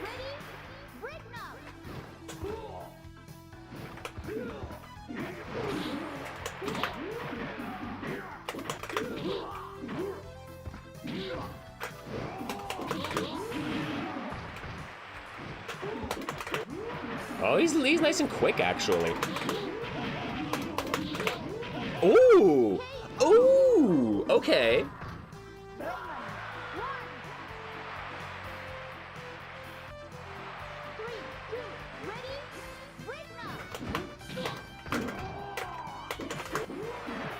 Oh, that seems pretty slow, though. Okay, he's got quick normals, but most of his, maybe most of his specials, because... Oh, God, yeah, okay.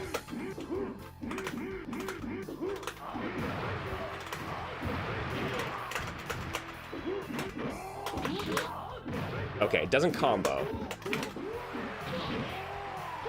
Okay. So it's his back forward S, spinning arms. Forward PK head slide. Ready? Break up.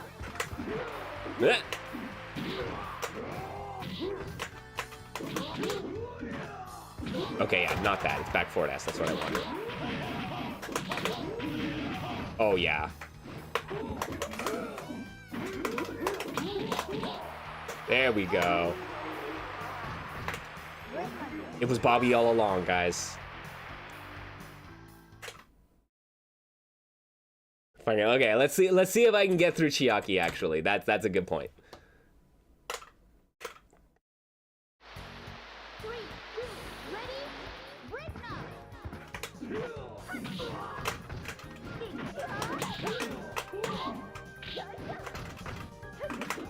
Right, and then got command grabs as well. Let's try to get some of those too.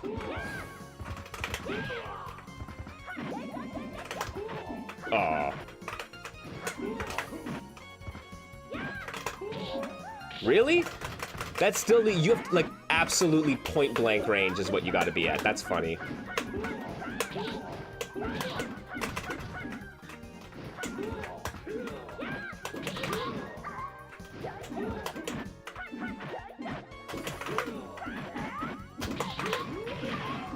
Oh, you need the third hit to really get the juggle? Okay. Okay, okay. Get out of the ring, girl. No matter where you are, they go flying. I love it. 3, 2, ready? Break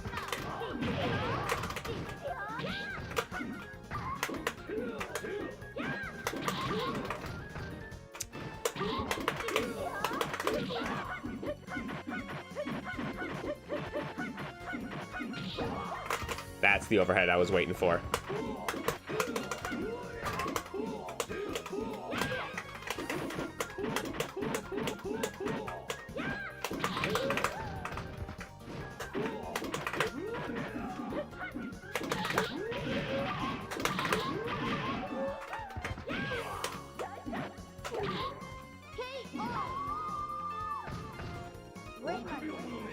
Okay, I don't know if it's just because I've had a little time with it now, or is Bobby Ray the way? 3, 2, ready? Break up.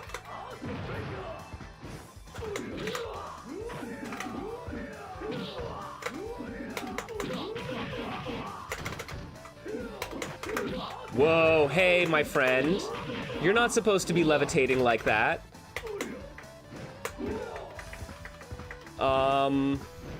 Okay, you're back down to earth.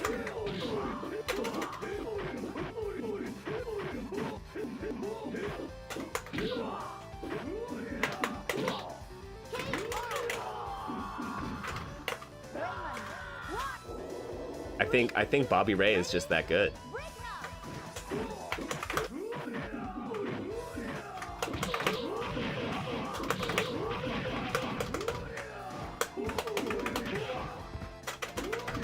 No good cross-ups, though.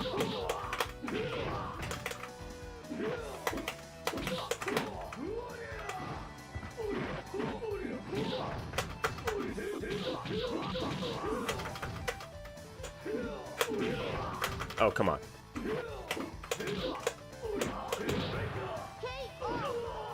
No smash. No overhead dynamite smash or TNT smash or whatever you call it. 3, 2, ready?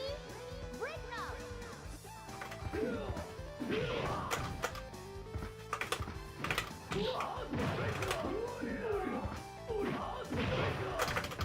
Oh god, is that an overhead?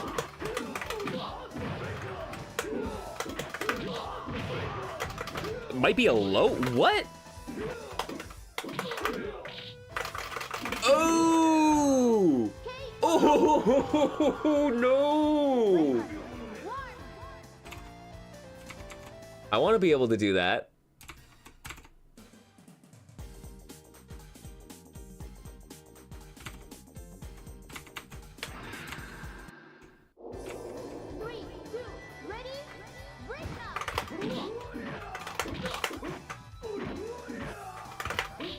There we go. Okay, I got one.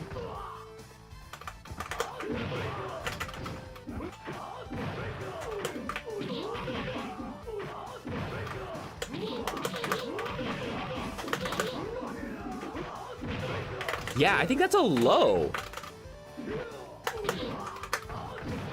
Ooh, okay. That seems like a good straight punish for the slide head. 3, 2, ready, break up. If I block it.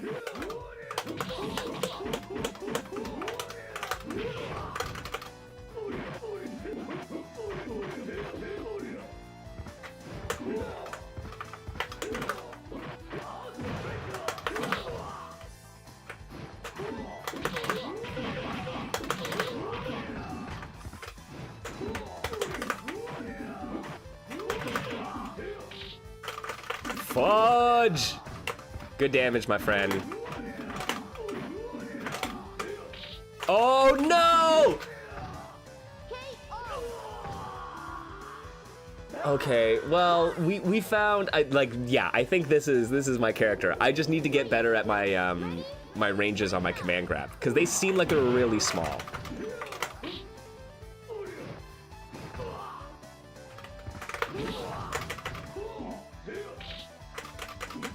Oh geez, my dude.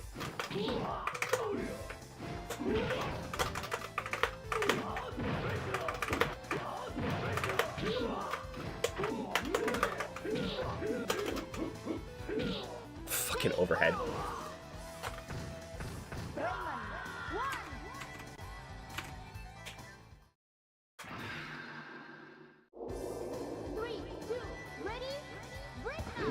Throw against jump-in attacks.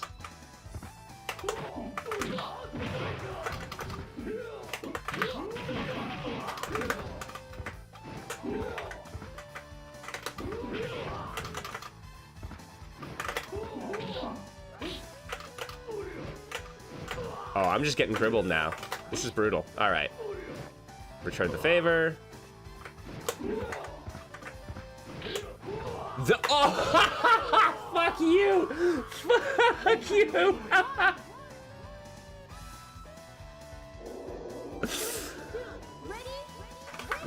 Oh, that's godlike. I love it.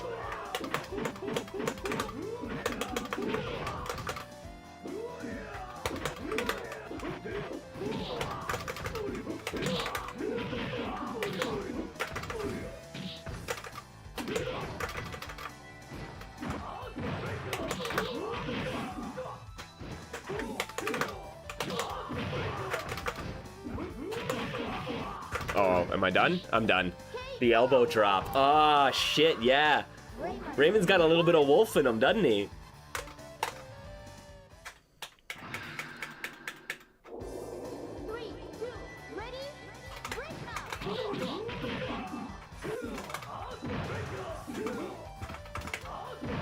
Yeah, it's a low. Holy shit.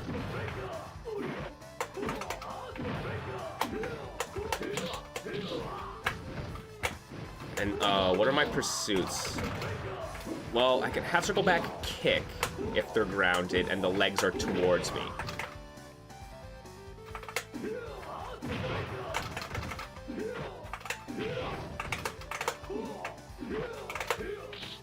Oh, well, there's that.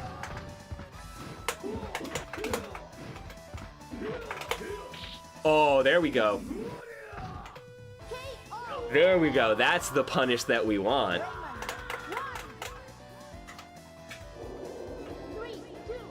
Try it again, Raymond.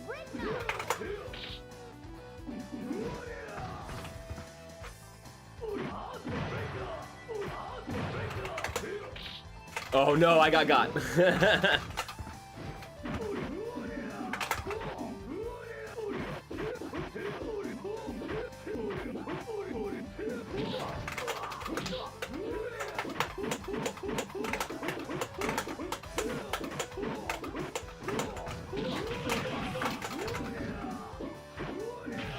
Oh no, did that just chip me out?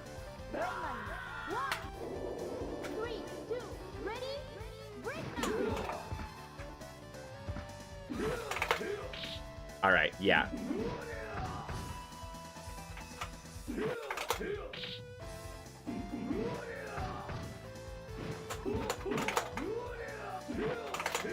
One more. Let's go.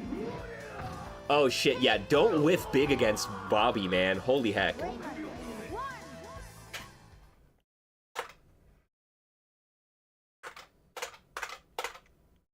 Okay, let's see what one of the faster characters is gonna act like. 3, 2, ready? Because once again, that like, yeah, okay.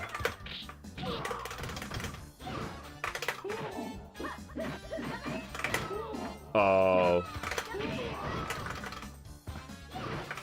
And is it just grounded? No. Oh my god.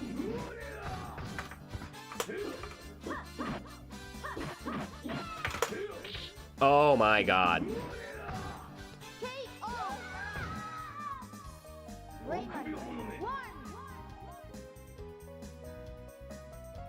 Oh wait, okay. Oh man. Could you imagine if I can air command grab them? I might have to try. Oh, I wish there was a training mode. Cause yeah, that into. Oh my lord, I can tick throw with it?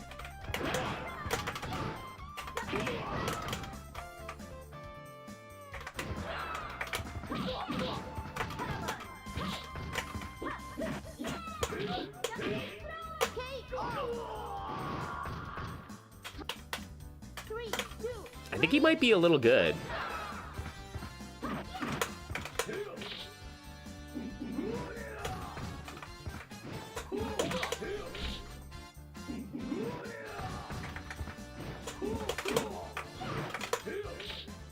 I think it might be a little good. Though granted, like with the custom combo system, I'm pretty sure anybody can be good, but that's nice to like it gets you there, right? Like 30% off of one mistake without meter. 3, 2, ready? Break now.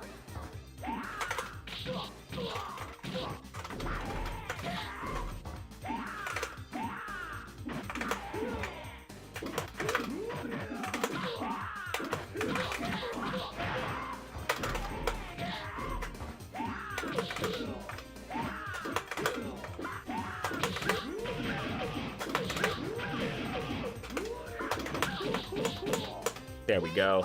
Let me just step kick infinite.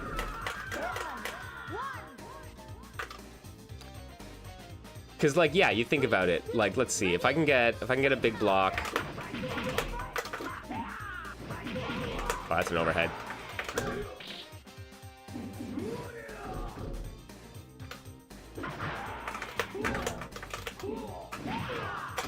Oh my. He's got some moves. Fancy footwork there, Mark.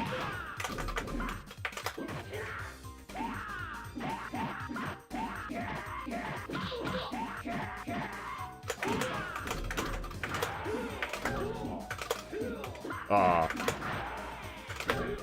There we go. Just pick him up off the ground.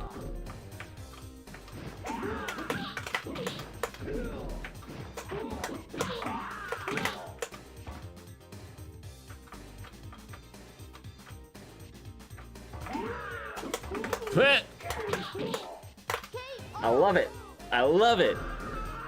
Just like disappear my fucking hurt box for like 30 frames. All right, this Bobby stole my name. We're gonna have to earn it back. 3, 2, ready? Break now.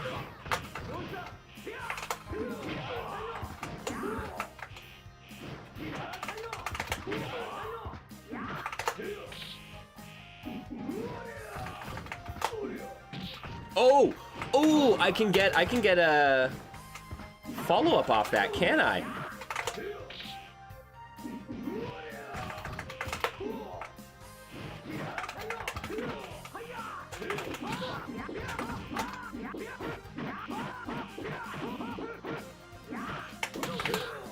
All right, all right. I also have a body drop. That might actually work a little bit better. I should try my upbeat pursuit. Ready? Break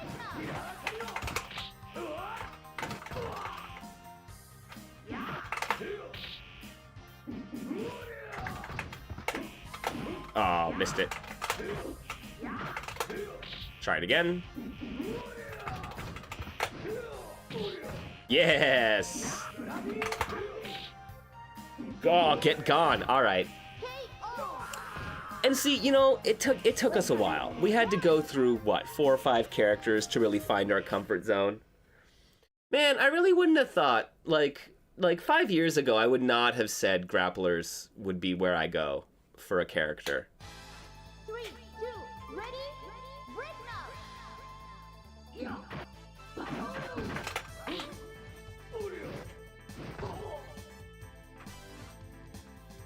Yeah, the half circle back kick from grounded opponents is way better.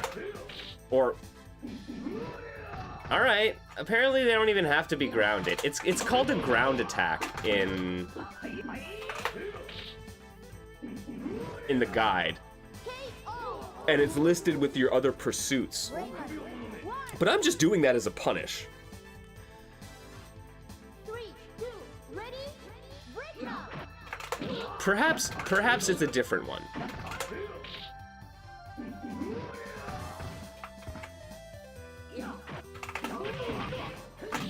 Okay, and then I want that anti-air one as well. I don't know, maybe I can try to...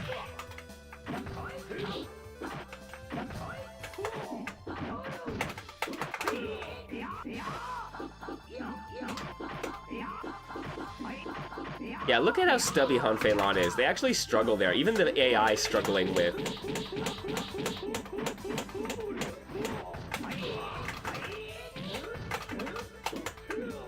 the custom combo.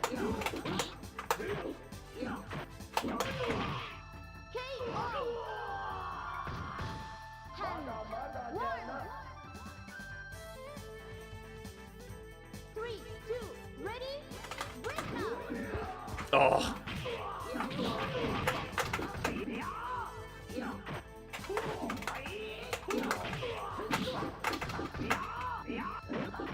Yeah, okay, arranging turnaround combos though, that like a back turn combos, that's gonna be that'll be fun to try to figure out and optimize. Because you do seem to get a way bigger benefit off of it.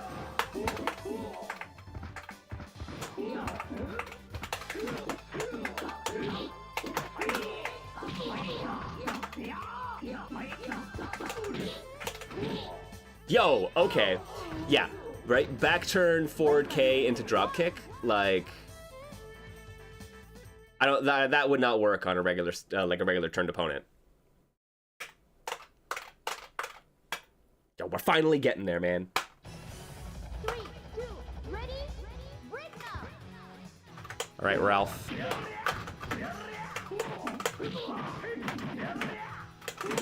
He's even got the machine gun upper? Like, what the hell?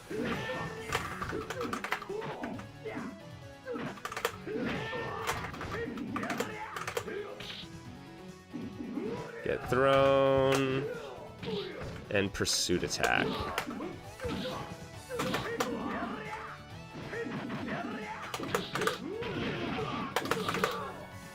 And he's got such a good one. Does PK Lariat really do that much? It really fucking does. PK Lariat, PK Lariat. That's the B&B.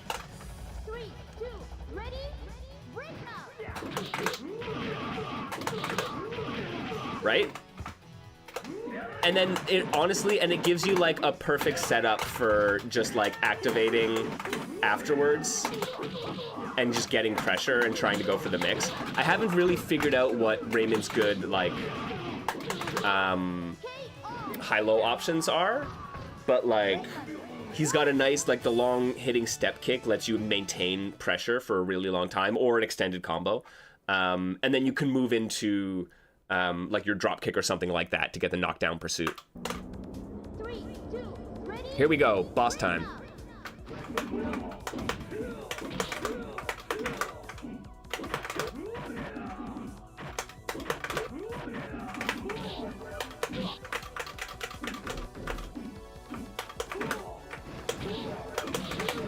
Oh, fuck. I missed my lariat. Oh, missed it again. This game, a guy would be way more broken than Critical Blow. I was gonna say Berserker strikes me like he could be a crossover for Cyberbots. Maybe One Must Fall.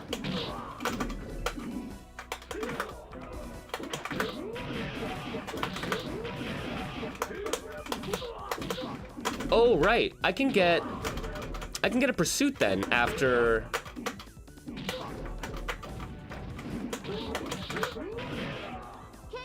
Right? PK Lariat, and if they don't Quick Rise, I could at least get my elbow drop, but in theory, I'd be able to get a OTG Giant Swing. Or Gaint Swing, as the FAQ calls it. 3, 2, ready, break up. Oh shit, alright. Alright, Mary. I see what you're about.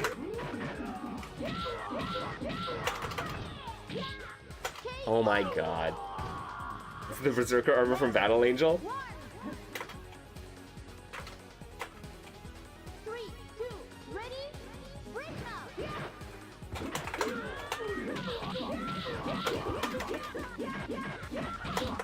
Oh!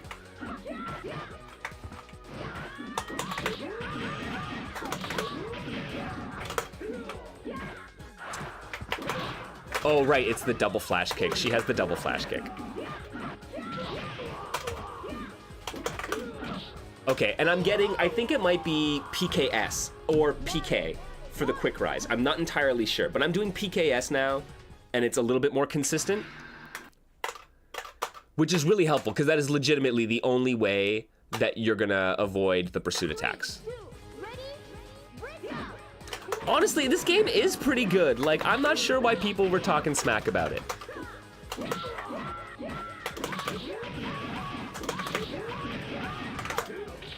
Yo, you can! The OTG Giant Swing afterwards?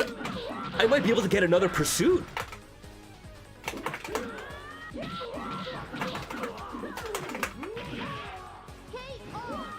Is Mary a Dural situation because you see Bobby's Psycho Crusher in there? Yes. She almost has the entirely same moveset as Harry.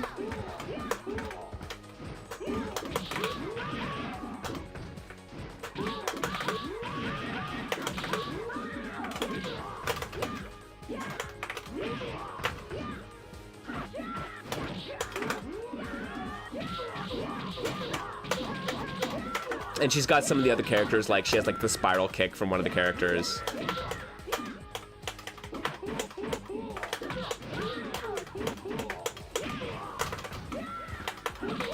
Damn.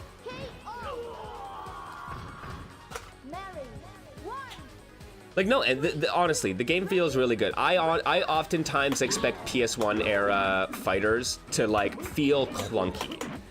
And by no means is this one clunky.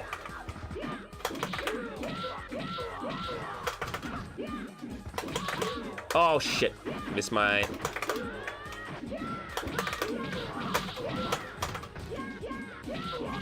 I gotta stop getting hit by those overheads. Oh my god. I thought it was doing order after that first round. All right. That's it. For every Genei Tougi, that's it. There are so many of these fighting games out there of wildly varying quality, right? So I don't fault people for not necessarily going through them all, because you get a lot of stuff that you're just like, but why?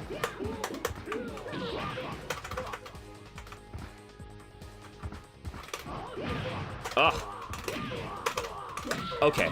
Yeah, you can see I'm getting them way more consistently. So I'm kind of like, I'm just like double tapping PKS as I'm hitting the ground, and I'm seeming to get the pop-ups better, more reliably now, so.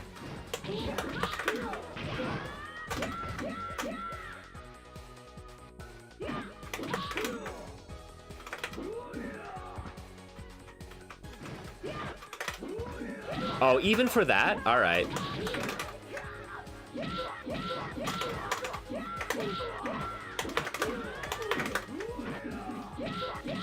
I keep getting hit by that overhead. My god, I know it's coming. There's 3 of them. Of course it's coming.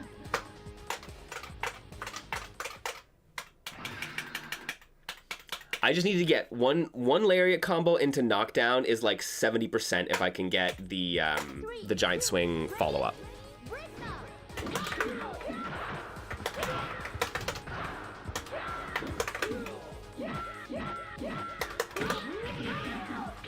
Oh, what? The last one didn't connect?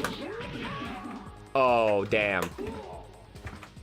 Is it because she's wide? Does she have like a wide stance?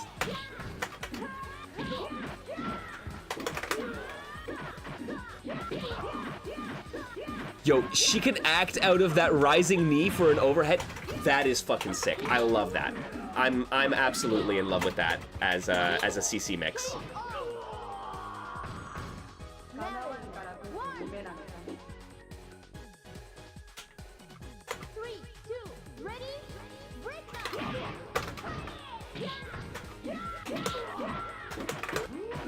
Oh, no punish either? All right. Oh, yeah. See, quick rise. So, no follow-up for me. Fuck, I love it. I ain't even mad at it. I honestly, not even that mad getting hit by it because I love how it looks.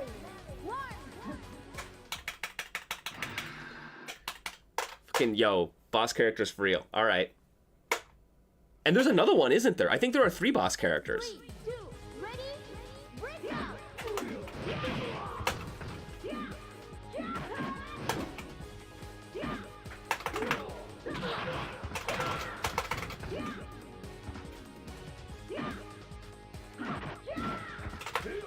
Okay.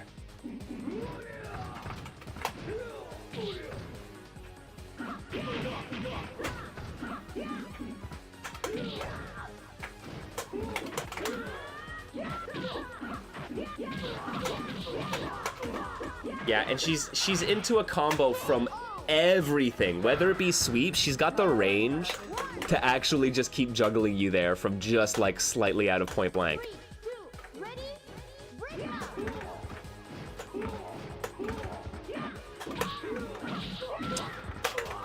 out. Yeah, I hate that my PK combo does not work from that distance.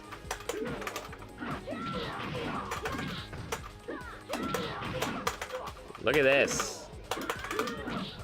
And then the invincibility on activation. This is liminal last stage. Yo, it is a disco floor floating in orbit of planet Earth. Like, this girl lives for the fucking party life, man. 3, 2, ready, break out. Mary P? More like fucking Molly P.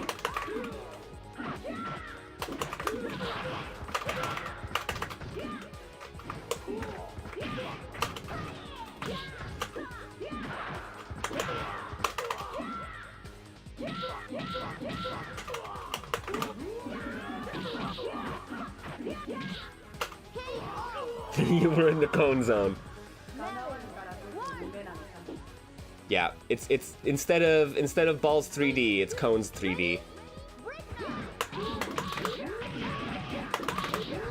Ah, fuck, I missed it.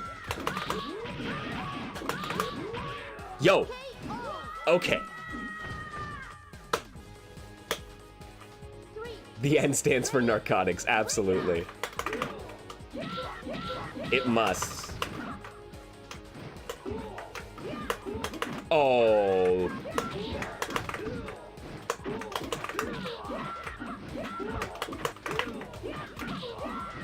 Okay, I can't believe this neutral jumping is working for me, but I'm gonna stick with it. Can I get it? Let's go! And that's the full combo. I am so glad that pursuit finished her off. Mwah! I love it.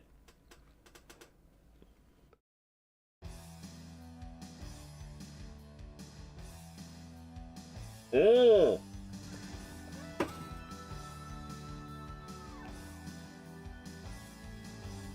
Do I not get the real last boss because I continued?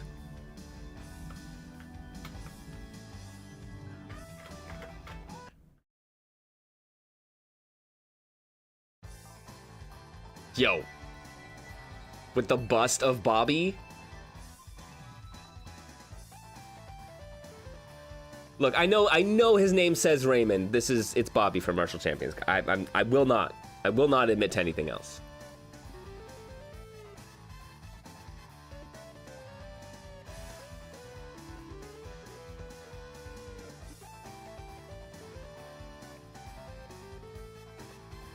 I don't know, Bobby. You didn't manage to stop a fascist from taking over the United States government. I'm just saying. I thought that's what you were built for. Genei Tougi.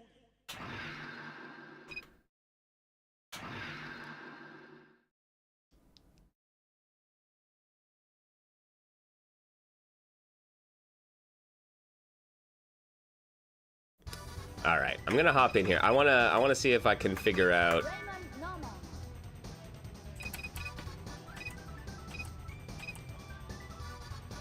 W logins. Let's see if we can figure out a couple custom combos here. That is really throughout, like playing arcade mode. We really didn't have a chance to sit down with it. 3, 2, ready? Let me make a save state and build some bar.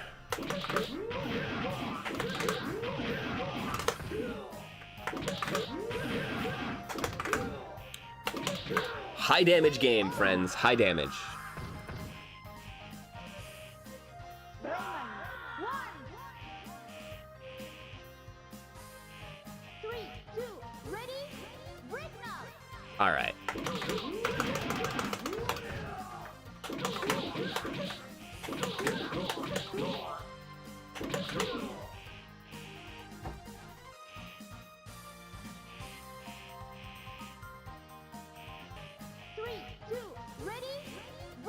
Maybe I do my save state after that.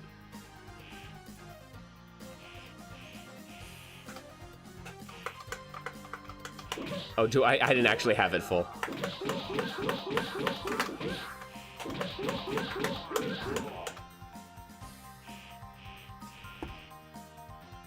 So that's like that's the obvious one, right?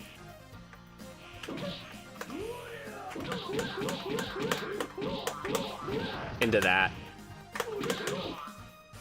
Okay. Does drop kick let you do an aerial attack?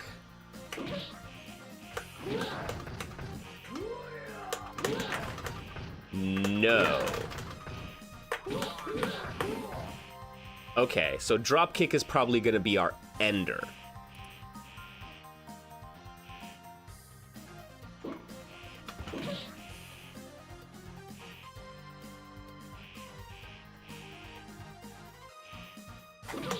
And you can't, like, cancel it from anything, right? So, like, you do have... There are ginormous launchers. Right? And off of that, you can activate and get something. I guess that's probably what they're used for, as, like, your main bridge.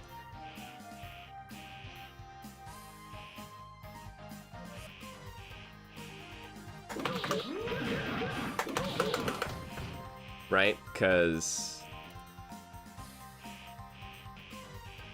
when's Mace the Dark Age? Oh, that should be something we go to, isn't it? I think I tried Mace a while back. I did a Super Nintendo day at one point. I think Mace was in there. But yeah, no, the N64 fighting games is a world that I need to return to. War Gods. Oh, is that how it works? So like this is hit stun from 5P there, and then 5P you get a stagger state, and if you do 2 in a row, then they get juggled. Interesting. That seems consistent.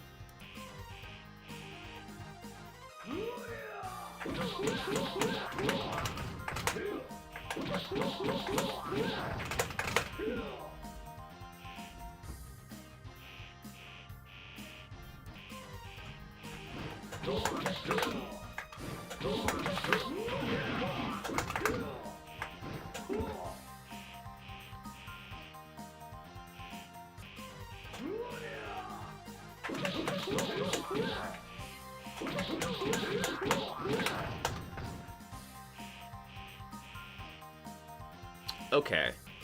So if we do our like Magic series style, you know, standing to crouching normals and then progressively stronger buttons. In this case, you know, stand punch, stand kick, crouch kick. We do get, right? And then back into stand. Okay.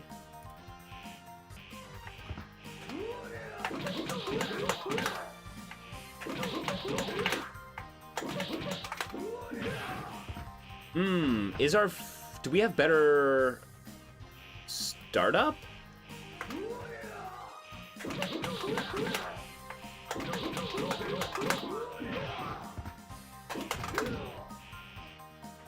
I don't know if that's real. I don't know if that's real. Non-sub features seem to be PC only. Aw, that sucks. I'm sorry, that sucks that there's a discrepancy there.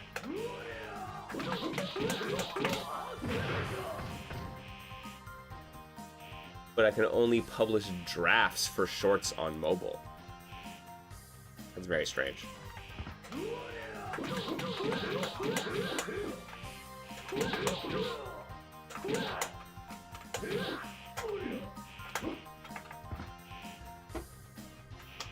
Is that straight? That's a pretty big launcher. I don't think that's gonna work for activation. No.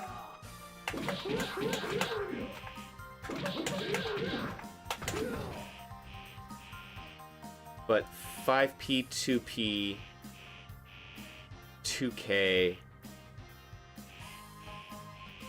Let's try this.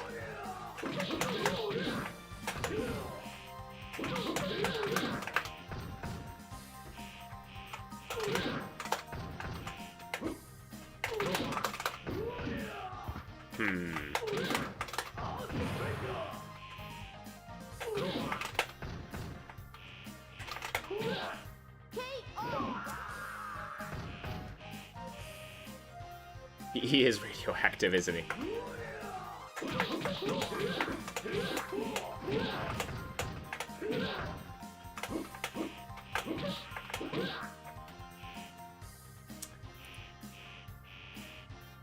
What else can we do here? Okay, can we chain into... No, not into our forward PK. Okay, so that doesn't work. Interesting.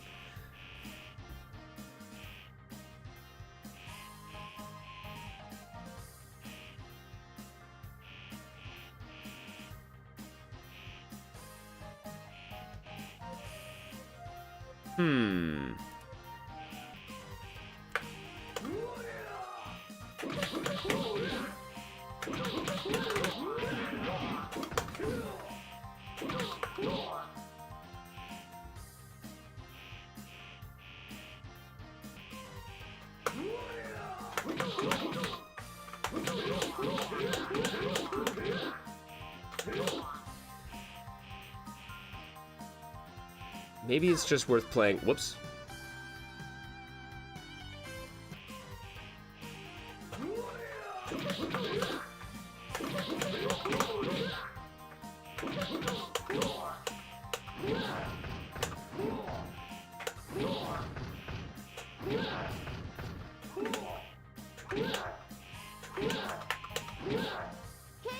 Okay. There is a shit ton of freedom in this system. It really is just everything into everything. Like, this is the kind of thing that you can spend so much time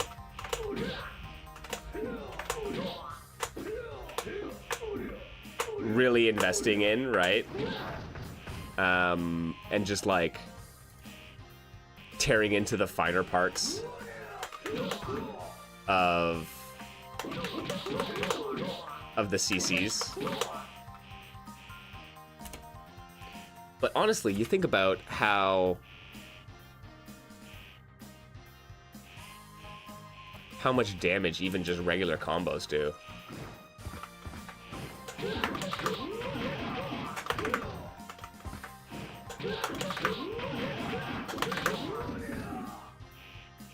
It's wild.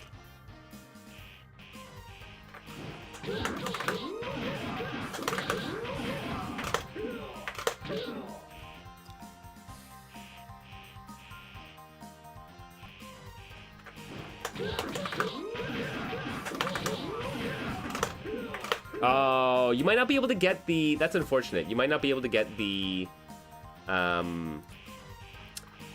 giant swing follow-up if,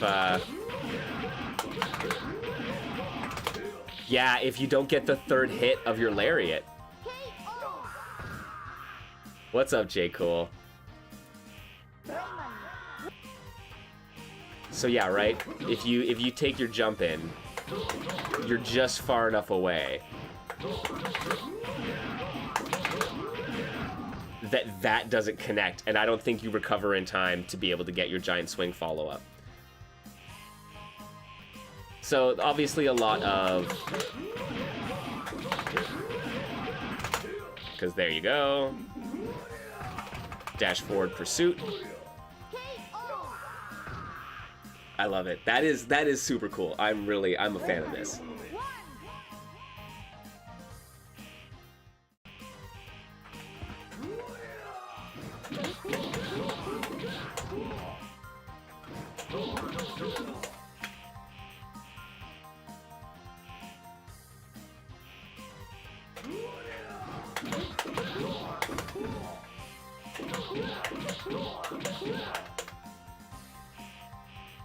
Yeah, you can string just basically whatever the heck you want together, so long as your normals are reach far enough.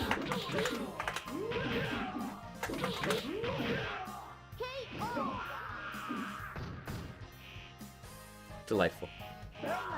What's not to love? Yo, this is so cool. I am definitely so glad that Hilltop Works has decided to, translate Genei Tougi. There are here. I'm gonna post it there. Go check them out. They're on Blue Sky. This is a link to the patch and the patcher, the translation patch. If you want to check this out yourselves, I highly recommend you do. This is fun, man. Sitting down with some PlayStation 1 games. What's not to love?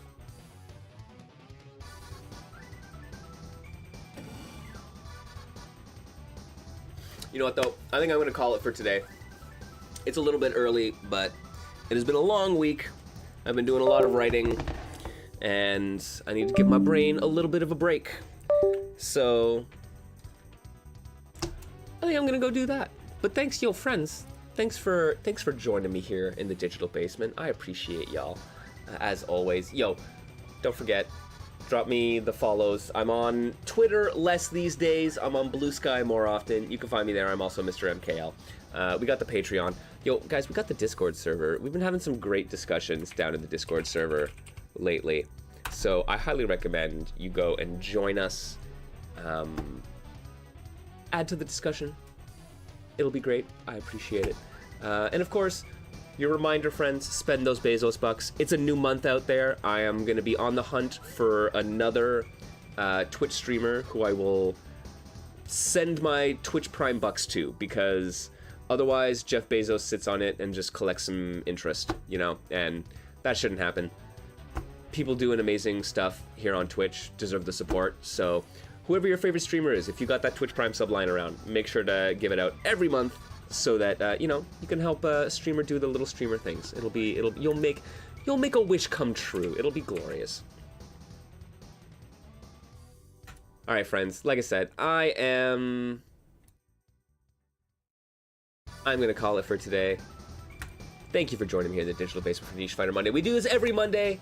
More fighting games, interesting indie games. Later on this week, I'm probably going to be doing some more speedrunning. I've been speedrunning some Game Gear platformers, so come check that out if that's what you're down for.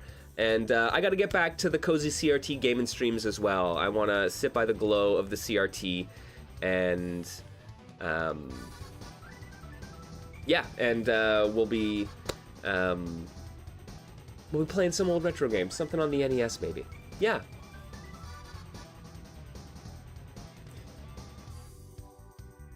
Yo, GG's. Thank you for joining me for the stream, Joe. I really appreciate it. There is some good news. There is some good news in the future. I am excited to be able to talk about some really cool news. We will get to that in due time. But until then, I'm gonna say take care of yourselves out there, everyone. Be nice to yourself. Be nice to each other. The world is a messy place, but we can pick up our own little spaces, and I think that's what's really important. So take care, stay safe out there, and I will catch you next time here in the Digital Basement. Adios, friends.